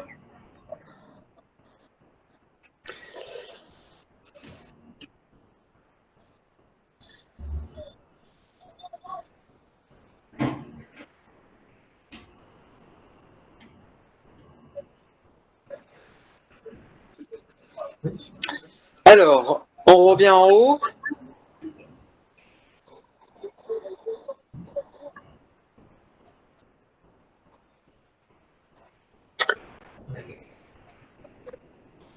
Ouais, voilà, exactement, pour revoir la vésicule aussi. Alors, ce patient, il a des douleurs de l'hypochondre droit. Sur l'échographie, les parois vésiculaires sont épaisses et il a vraiment une douleur quand on passe sur la vésicule biliaire. Donc, c'est le signe de Murphy. Donc, ce patient, on décide de lui enlever la vésicule biliaire. Như vậy thì bệnh nhân này là lâm sàng là có đau hạ xương phải. Trên siêu âm thì bệnh nhân có hình ảnh là thanh tuổi mật và trên siêu âm nó rất là dày, và khi mà mình dùng đầu dò để mà đè ép vào cái vùng tuổi mật ở trên siêu âm mình thấy á, thì bệnh nhân rất là đau, tức là nó có dấu hiệu là sonomorphy dương tính. Et donc le patient va au bloc pour la cholecystectomie, mais par contre, pendant le bloc opératoire, le chirurgien m'appelle pour me demander, me parler de la lésion hépatique, parce qu'il y a une lésion hépatique qui, pour lui, ne ressemble pas à un kyste. Alors, est-ce qu'on peut revoir un peu en haut, Tan? Le chirurgien a regardé le scanner. Non, il l'avait pas vu au scanner et pendant qu'il opère pendant qu'il opère le patient, il voit un kyste un peu bizarre dans le foie. D'accord. Như vậy là bệnh nhân này là trên hình ảnh siêu âm mà có cái hình ảnh là thanh tuổi mật rất là dày và có hình ảnh kèm hình ảnh sọ nữa, thì bệnh nhân được chuyển lên khu mổ để mà phẫu thuật cắt tuổi mật do viêm tuổi mật do sỏi. Nhưng mà trong quá trình phẫu thuật thì phẫu thuật viên đã gọi điện cho bác sĩ chẩn đoán nặng lên để hỏi, tại vì là ngoài cái tuổi mật mà nó bị viêm thì họ thấy là cái cấu trúc dạng nang vùng gan ở đây nó không như là một cái nang đơn thuần bình thường hay gặp. Est-ce que pour vous c'est un kyste normal? Như vậy theo các anh chị, cái nang này là nang bình thường hay là có gì đặc biệt?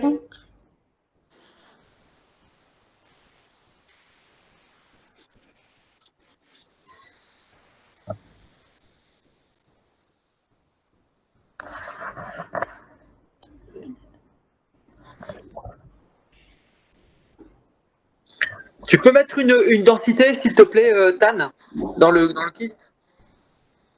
Oui.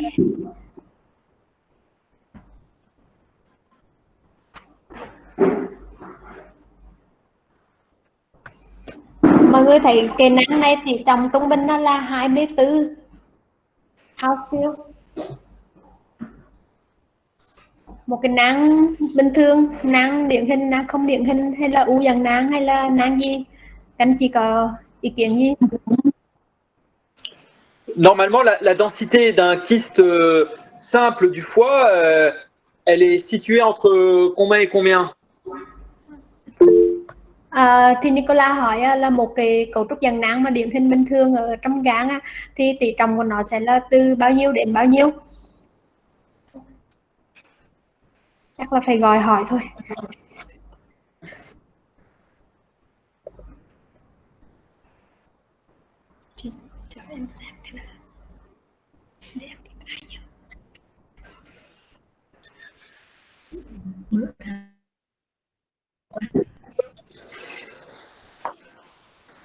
Typique ou non typique? Như vậy cái câu hỏi ở đây là một cái nang bình thường là tỷ trọng từ bao nhiêu đến bao nhiêu, và đối với cái nang này tỷ trọng 24, như vậy là điển hình hay là không điển hình?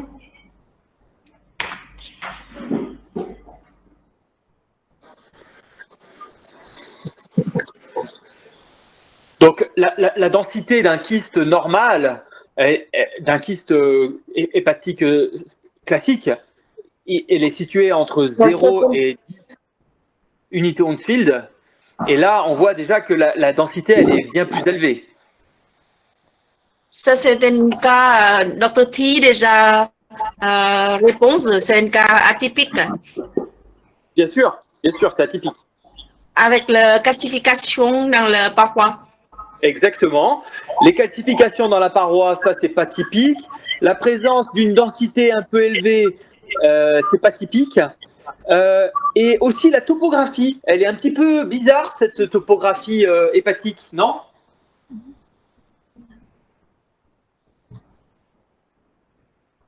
Quel segment? Vous savez, dans quel segment on est là? Như vậy câu hỏi đấy là các anh chị thấy cái cấu trúc dàn nang này là đang ở hạ phân thùy mấy gan?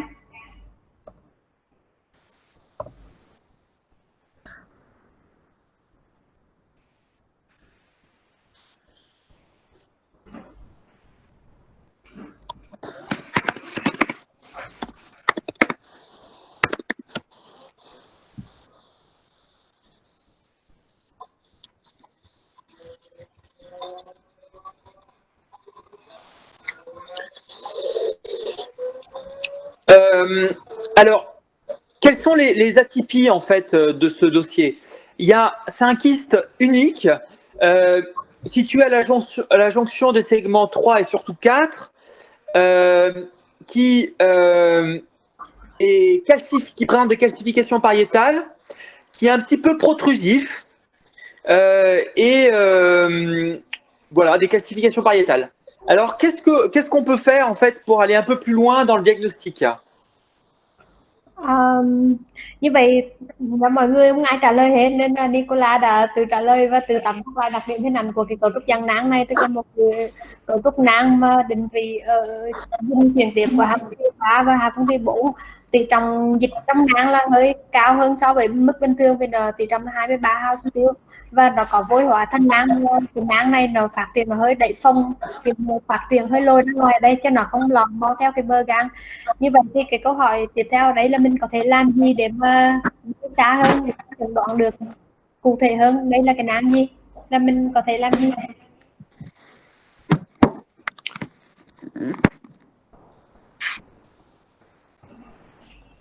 Donc, quand le chirurgien m'appelle, je lui demande de faire, je lui dis effectivement que c'est pas typique de quoi que ce soit, et je lui dis je lui demande de faire une IRM. Donc, est-ce qu'on peut regarder l'IRM qui a été faite? Như vậy thì mình quay lại cái bối cảnh là khi mà phẫu thuật viên họ gọi bác sĩ chẩn đoán nặng để hỏi về cái nang mà họ thấy bằng mắt thường trực tiếp trong lúc mổ nó không giống bình thường như vậy và họ muốn biết đó là cái gì, cho nên là sau khi mổ xong thì ca này là được chuyển sang là chụp thêm MRI. Bây giờ mình sẽ xem hình ảnh MRI.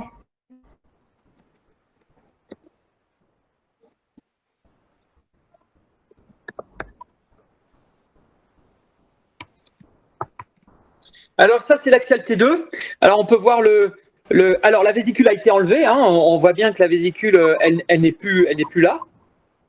Như vậy là cái MRI này được chụp sau khi mà bệnh nhân đã được mổ cắt túi mật, cho nên là mình thấy là cái nang nó vẫn còn đấy, nhưng mà túi mật thì bệnh nhân không còn nữa, đã mổ. Et donc on voit maintenant la structure qui nous embête. Hein. Non, excuse-moi. Vas-y, tu dis quoi? Donc la vésicule, elle a disparu et maintenant on voit la structure qui nous intéresse. La structure, est-ce qu'elle présente un signal liquidien typique?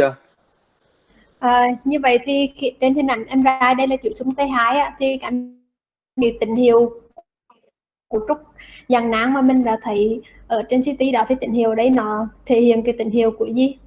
Dịch hay là không dịch, đặc hay hỗn hợp hay là gì?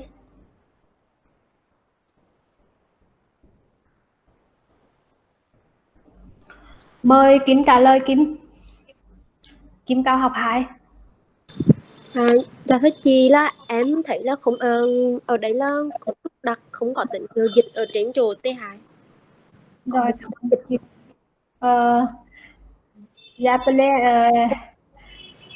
mon père, elle a dit que c'est le signal tissulaire parce que c'est pas hypersignal liquidien de type liquidien. Exactement, donc elle a dit signal tissulaire? Oui. Non, c'est un signal qui est pas du tout liquidien là. Hein. C'est clair. C'est pas du liquide. C'est pas hyper T2 liquidien. Maintenant, c'est un signal qui est hétérogène, plutôt en hyposignal. Mais le fait que ça soit tissulaire, c'est pas c'est un signal hétérogène. Right. Như vậy thì rõ ràng mình thấy là tín hiệu trên T2 của cái cấu trúc này nó không phải là tín hiệu điển hình của dịch, giống như là dịch não tủy mình thấy nó rất là trắng ở đây, thì tín hiệu cái này nó không đồng nhất và nó nghiêng về là hơi giảm tín hiệu. Tuy nhiên mình không thể dựa trên cái này, trên cái T2 và cái tín hiệu như vậy để mà mình nói được nó là cấu trúc dạng đặc, mà rõ ràng trên CT mình cũng đã thấy nó không đặc rồi. Est-ce qu'on peut voir l'axial T2 Fatsat? Bây giờ mình sẽ xem là Ouais. T2 Fatsat. Ouais, un peu en haut, ouais, un peu en haut. Axial T2 Fatsat, ouais. Voilà.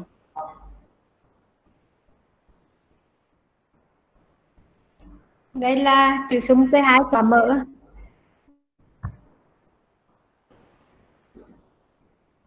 Ok. Le coronal T2.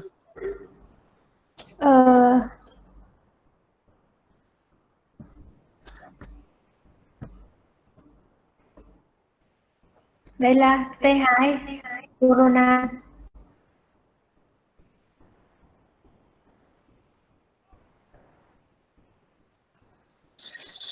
Ok. Maintenant, on va prendre l'axial T1 sans Gado. Bây giờ mình sẽ xem T1. Ouais, ouais, le sang, Dix 100, ouais. Ouais. Ouais. Ça, c'est une IRM 3 Tesla. Và cái bệnh nhân này là được chụp trên một cái máy là cộng hưởng từ 3 Tesla. Donc, qu'est-ce que vous pensez de cette structure? Est-ce que elle a un signal liquidien sur les séquences T2 et T1? Như vậy thì cái câu hỏi đặt ra cho các anh chị là dựa trên cái T1 và T2, thường T2 xóa mở như vậy thì cái bản chất của cái cấu trúc này là gì? Nang hay là đặc hay hỗn hợp hay là gì?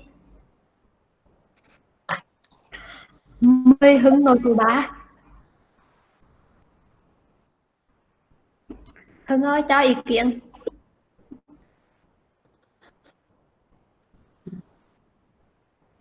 Ah ouais, ça c'est très très bien là. J'ai une très bonne réponse là. Hein. Très très bonne réponse. Effectivement, c'est un kyste riche en protéines, tout à fait. C'est exactement ça. Parce que on voit bien que c'est pas un signal liquidien typique. Et on voit que le kyste, enfin la structure, elle est en hypersignal, discret hypersignal T1 sur le sans injection. Như vậy thì Hưng hồi trụ bá không trả lời, nhưng mà trên cái chat thì đã có một số câu trả lời giống như là câu trả lời của Thùy Linh là trả lời là đây là một cái cấu trúc dạng nang nhưng mà giàu protein. Mình thì cũng nghĩ đến là tổn thương dạng nang, nhưng mà cái dịch này không phải là dịch trống bình thường mà dạng dịch đặc hỗn hợp, thì Nicola cũng còn đồng ý về cái câu trả lời đó, là tại vì trên T1 giảm tín hiệu bình thường mà nó hơi tăng tín hiệu không đồng nhất kín đáo ở trên T1, và trên T2 nó cũng tăng tín hiệu mạnh giống như dịch mà nó tăng nhẹ vừa phải. Như vậy thì nó tương ứng với lại là cái tổn thương dạng nang mà giàu protein, cái dịch của nó dạng giàu protein, không phải nang điển hình. Est-ce qu'on peut voir le Dixon 80 secondes à la place du T2 et voir les. Je ne sais pas si tu peux faire des soustractions éventuellement. Ça, je ne sais pas hein, si tu peux faire. Entre le 100 et le 80 secondes, tu vois. J'ai pas essayé, je sais pas faire. D'accord. Alors, tu peux dire que. Donc, ça, c'est la phase artérielle à gauche. Oui. C'est la phase à droite. Donc, il y a une structure qui est en hypersignal T1 spontané, discret hypersignal T1 spontané. Comment on peut savoir s'il y a une prise de contraste sur les séquences injectées? Ờ, như vậy á, thì đây là cái hình ảnh là chuỗi xung T1 sau tiêm xóa mỡ thì động mạch, và đây là T1 sau tiêm xóa mỡ thì tĩnh mạch. Và do cái cấu trúc này á, bản thân của nó đã tăng tín hiệu nhẹ trên T1 và thì trước tiêm rồi, cho nên câu hỏi đặt ra của Nicola đó là khi mà nó đã tăng tín hiệu tự nhiên trên T1 trước tiêm thì làm sao để mình biết là sau khi tiêm nếu mà nó tăng á, thì là tăng do nó ngấm thuốc hay là tăng do tự nhiên nó đã tăng sẵn rồi. Mais le Dixon 100 à gauche enfin, ouais, un peu en bas, voilà ça. Mais ça, à côté, voilà, exactement, parfait. Comment on peut savoir s'il y a une prise de contraste entre les deux? Đó. Ouais. Thì đây là T1 xóa mỡ trước tiêm, mình thấy là nó đã hơi tăng nhẹ rồi, và đây là T1 xóa mỡ sau tiêm. Đó. Thì làm sao mình biết là sau khi tiêm nó có ngấm hay là không ngấm? Ah, tout à fait. Alors effectivement, comme la lésion elle est en discret hypersignal T1, la question est de savoir est-ce qu'il y a une prise de contraste. Et donc, pour savoir s'il y a une prise de contraste, ce qui est très important, c'est de faire des séquences de soustraction. Donc, quand vous avez une lésion qui est spontanément en hypersignal T1, le réflexe absolu à avoir, c'est de faire des séquences de soustraction. Ça, c'est extrêmement important. Extrêmement important. Như vậy thì câu trả lời đó là của bên Thi là hoàn toàn chính xác, tức là mình phải dùng súng cái kỹ thuật đó là xóa nền, tức là đây là hình T1 trước tiêm xóa mỡ, đây là hình T1 sau tiêm xóa mỡ, thì mình lại bên này mình chồng lên nhau thì cái máy vi tính nó sẽ tự động xóa nền đi và nó chỉ hiển thị ra tất cả những cái gì mà có ngậm thuốc sau tiêm thì nó buồn nổi bật lên, ví dụ là mạch máu hay là các cái phần ngậm thuốc của nó thì nó sẽ hiện lên. Cái phần mềm này hình như cũng làm được nhưng mà em chưa thử nữa. Donc, là je pense que tu sais pas le faire, mais ce que je peux vous dire, c'est que quand j'ai fait les soustractions, il n'y a pas de prise de contraste du kyste. Và Nikolai nói là khi mà Nikolai làm xóa nền đó thì nó hiện thì rõ là cái cấu trúc này nó không có ngậm thuốc sau khi tiêm. Donc, l'absence de rehaussement, l'absence de rehaussement, donc là, pour le compte, on est plutôt dans la gamme des lésions kystiques et non pas tissulaires, hein, puisqu'il n'y a pas de prise de contraste. Donc, on est plutôt dans la gamme des kystes. C'est un kyste qui est un contenu hyperprotéique, qui est localisé dans le segment, on va dire 4, topographie antérieure, décalcification pariétale. Est-ce que vous avez une idée?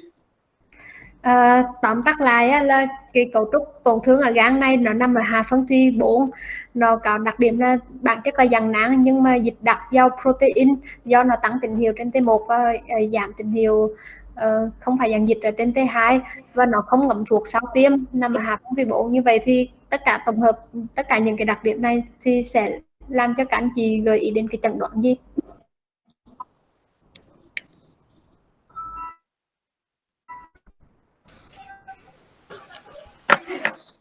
C'est facile ça, non? Est-ce que ta fille a une réponse? Il y a quelqu'un qui a une réponse? Elle a dit silly. Ah, c'est ça. Exactement. Donc, c'est un kyste à revêtement cilié.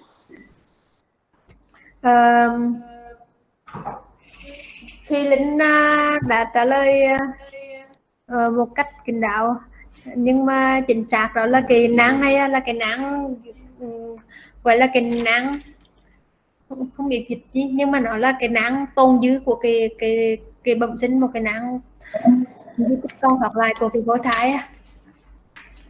Alors, je vois là il y a aussi des bonnes réponses.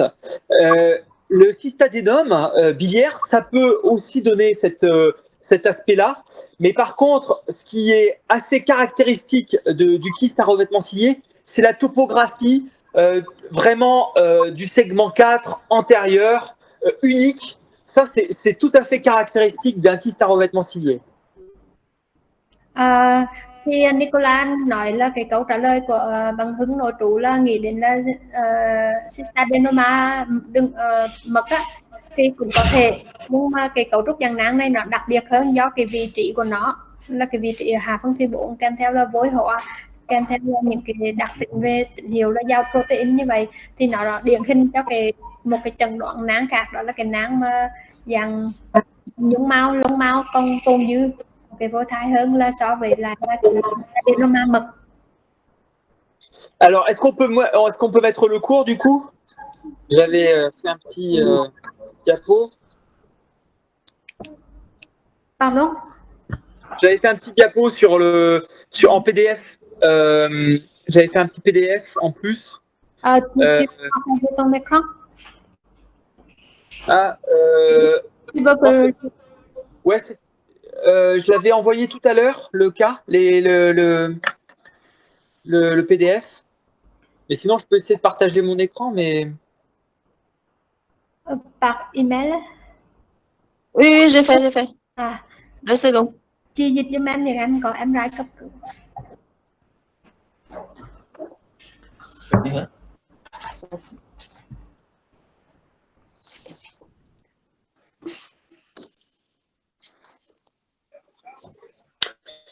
Voilà, alors,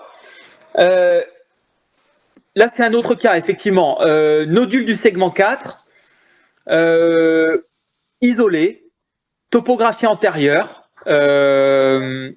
Donc voilà. Ça, Và như vậy đấy các anh chị sẽ thấy là mình có một cái trường hợp khác chứ không phải là ca lúc nãy. Bệnh nhân nữ 55 tuổi thì các anh chị thấy có một cái cấu trúc khu trú, một tổn thương khu trú ở gan, nó nằm ở phía trước, ở hạ phân thủy 4 ở phía trước. Donc si on fait la diapositive suivante.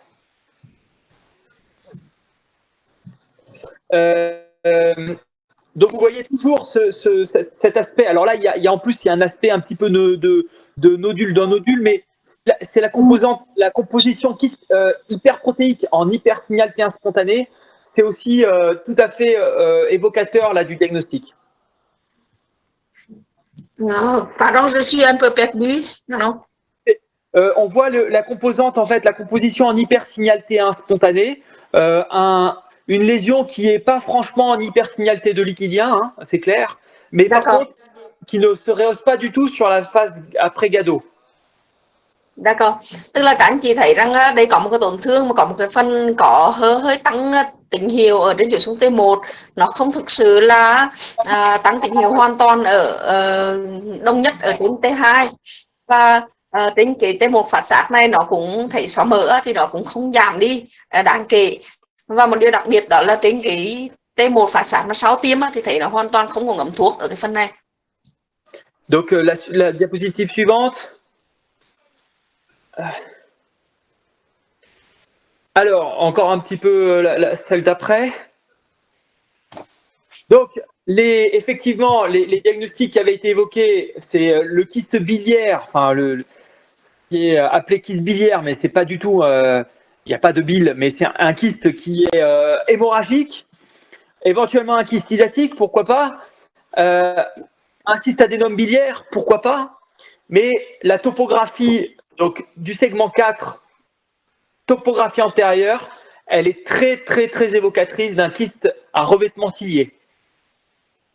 Và như vậy thì các anh chị thấy là cái vị trí, cái hình dạng, cái hình thái của tổn thương thì mình có thể nghĩ đến là một cái nang đường mật biến chứng, hoặc là một cái nang sán, hoặc là một cái áp xe, có thể là một cái u tuyến giang nang của đường mật, cũng có thể là một cái ung thư. Rất nhiều trường hợp có thể gặp. Tuy nhiên ở trong trường hợp mà một cái nang ở vị trí của hạ phân thủy 4 mà nó xích ra phía trước như vậy á, thì thường là là một cái yếu tố mà nó giúp người ta nghĩ nhiều đến cái hình ảnh của nang. Donc si on voit la diapositive suivante. Donc le kyste à revêtement cilié, c'est une lésion qui est bénigne. qui est une structure qui est embryologique et qui provient de l'intestin primitif antérieur et qui se développe dans le foie et classiquement dans le segment 4. Và như vậy thì các anh chị thấy cái hình ảnh đại thể như thế thì đây là một cái tổn thương mà một cái cấu trúc dần nang khi tức là đây là một cái tổn thương lành tính hoàn toàn. Và trong cái thời kỳ bào thai nó còn lại cái dạng di tích, nhưng mà sau đó thì nó cũng giống như được tái lập lại á, nó tăng cái kích thước lên thì nó thường nó nằm ở ngay vị trí của hạt thủy 4 của gan, nó rất là điển hình ở vị trí đó. Alors ce qui est un peu étonnant, c'est que c'est effectivement c'est constitué d'un épithélium constitué de cellules un petit peu comparables à celui des bronches au niveau pulmonaire. Donc c'est un petit peu étonnant. C'est une structure embryologique totalement totalement atypique dans le foie. Và vậy thì này cái cấu trúc này là một cái cấu trúc nó mang cái tính chất phối hợp á, mà nó gần như là còn tồn tại cả các cái cấu trúc của phối hợp. Thì về mặt hình ảnh á, nó cũng khác, và tức là về cái bản chất thành phần á, nó khi người ta tìm ra thì cũng có một vài tế bào cái dạng như của phế quản á, và một số cái cấu trúc khác. Thì như vậy là nó tức là nó nằm, đặc biệt là nó nằm ở trong gan, nhưng mà thực chất là nó bản chất về mô học của nó thì nó có phân phối thai học của tế bào phế quản và một số cái cấu trúc khác nữa. Donc en fait, ces kystes, ils peuvent être révélés par des douleurs, mais très honnêtement, dans mon expérience, à chaque fois, c'était des découvertes un petit peu par hasard, un peu fortuites, et on tombait dessus lors d'une cholécystite ou à l'occasion d'un scanner abdominal, et ça n'avait souvent rien à voir avec la symptomatologie douloureuse. Và như vậy thì thường á, là thỉnh thoảng thì cái những trường hợp cái nang như thế này nó có thể là gây đau và làm cho mình chú ý, nhưng mà gần như trong phần lớn các trường hợp á, là đây là một cái cấu trúc dạng nang mà được phát hiện tình cờ trong một cái bối cảnh của viêm túi mật cấp hoặc là bệnh lý gan hoặc là cái gì đó mà chúng ta tình cờ phát hiện cái cấu trúc này. Donc si on suit la diapositive d'après, donc on voit effectivement que l'origine de cette lésion se situe au moment du développement de l'intestin primitif antérieur, et c'est un bourgeon qui migre de façon anormale, un bourgeon bronchiolaire, donc vraiment des structures bronchiques, qui migre de façon anormale vers le péritoine et qui vient se situer au niveau hépatique. Và đây ví dụ như theo cái hình mô phối học này á, các anh chị thấy là cái giai đoạn này tức là một cái phần của một nhóm tế bào của phế quản, cái mầm của tế bào phế quản ở trên này, nó vì một lý do gì đó không biết nó di chuyển về cái phía của cái phúc mạc, tức là về phía phúc mạc, xong sau đó là nó di trú và nó làm đóng cái vị trí ngay tại cái chỗ của gan. Il y a quelque chose qui est aussi qui est assez important, c'est le caractère hyperprotéique. C'est souvent relié à une lésion d'origine embryologique. Quand vous avez quelque chose qui est en hypersignal T1, il faut toujours avoir dans un coin de la tête une possibilité d'une lésion d'origine embryologique. Và các anh chị thấy rằng là với các tổn thương mà nó có nguồn gốc mô học phối hợp á, thì nó tăng tỷ lệ cái in ở trong cái cấu trúc đó. Chính vì vậy là khi các anh chị có một cái tổn thương ở bất kỳ chỗ nào mà nếu nó có tăng tín hiệu trên T1, tức là mình có quyền nghĩ đến một cái cấu trúc gì đó mà nó có nguồn gốc phối hợp và nó cho hình ảnh của giao protein. Donc on peut voir la diapositive suivante.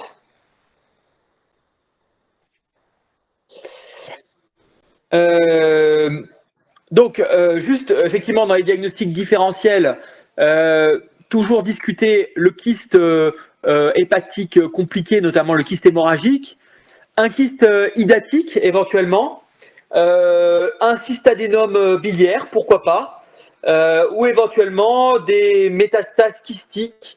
Ça fait partie de la gamme des diagnostics à évoquer devant une tumeur kystique. Và như vậy thì đấy cái slide này để hướng chúng ta đến các cái chẩn đoán phân biệt.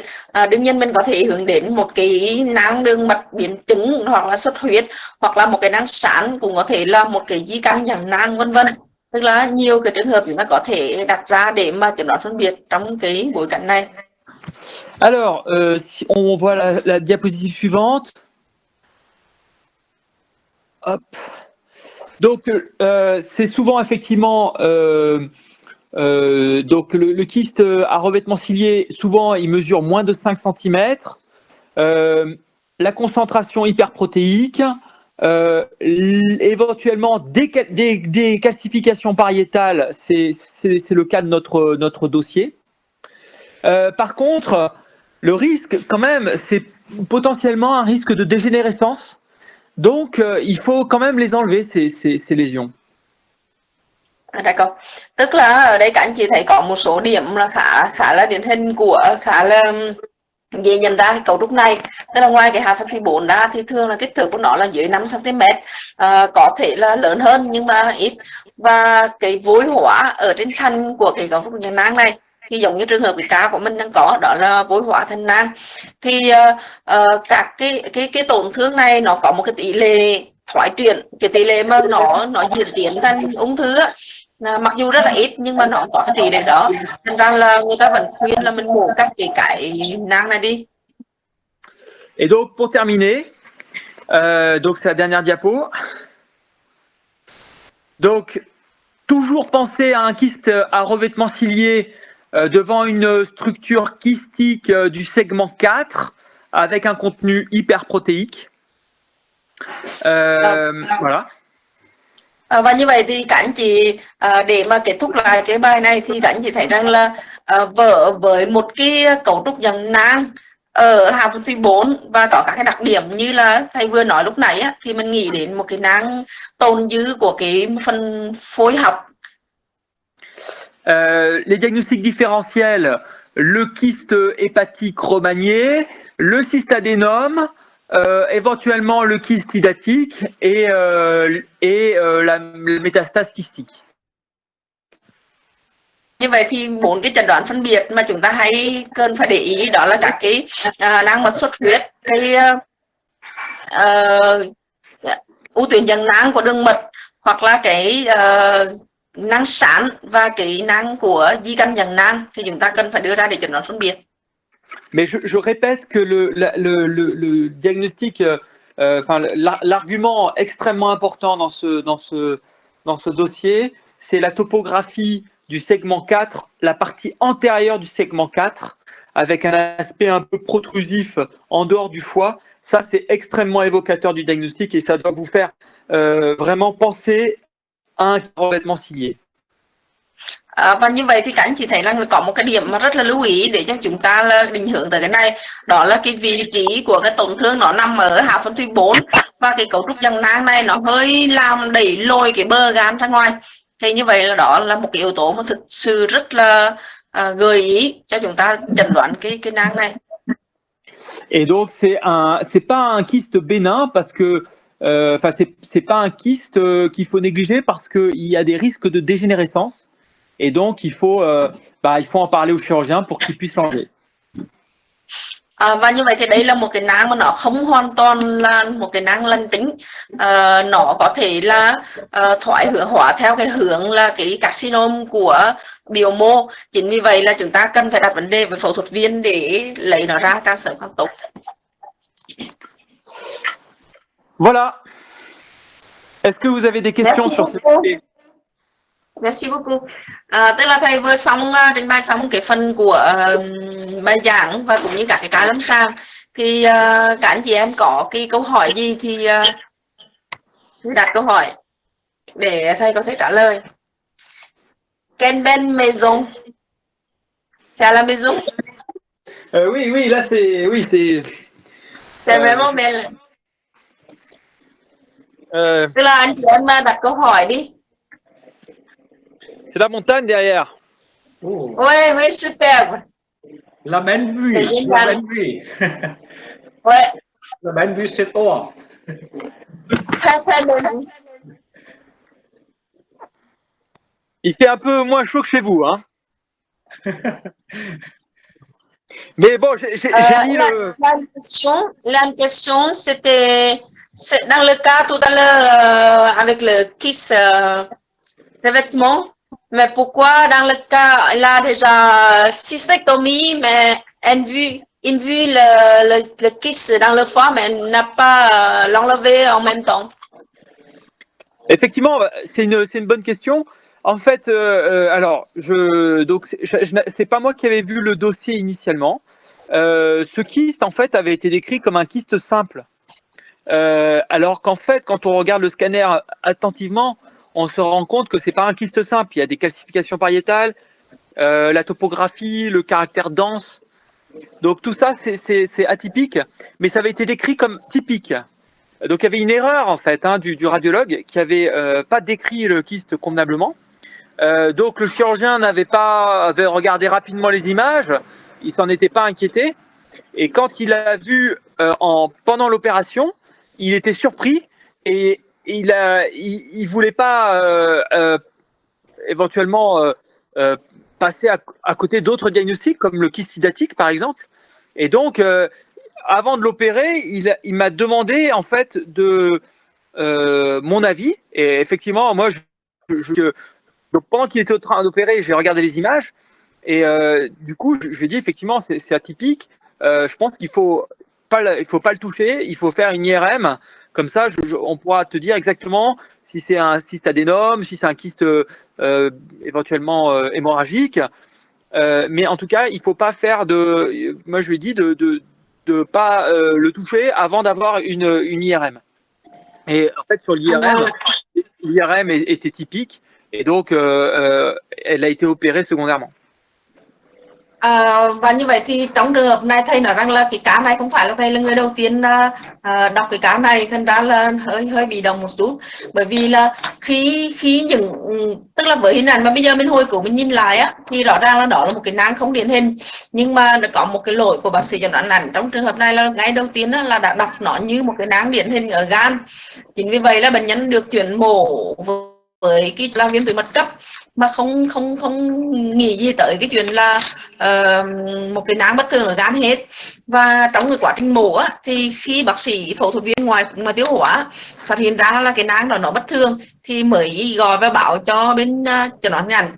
Thì do nó không thực sự, nó hơi bất ngờ trong cái tình huống như vậy, cho nên là họ mới quyết định là để chụp MRI để đánh giá thêm, sau đó mới mổ thứ hai. Thì đó là cái lỗi của mình trong cái quá trình mà chẩn đoán.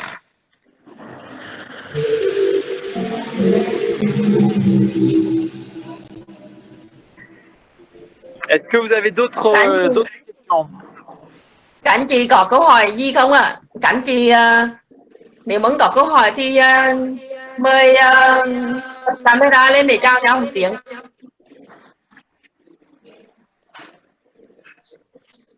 Ui giời, có câu hỏi rất là dài, để Hà sẽ đọc cái này nè.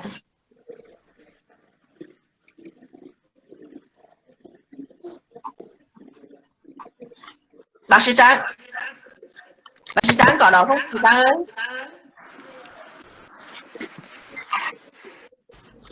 Dạ Em xử cái câu lại đặt cho chị với. Nico, il a une question à propos de l'IRAD. Pour le critère de washout, il faut comparer le washout du tumeur entre le temps artériel. Attends, je dois comprendre en détail.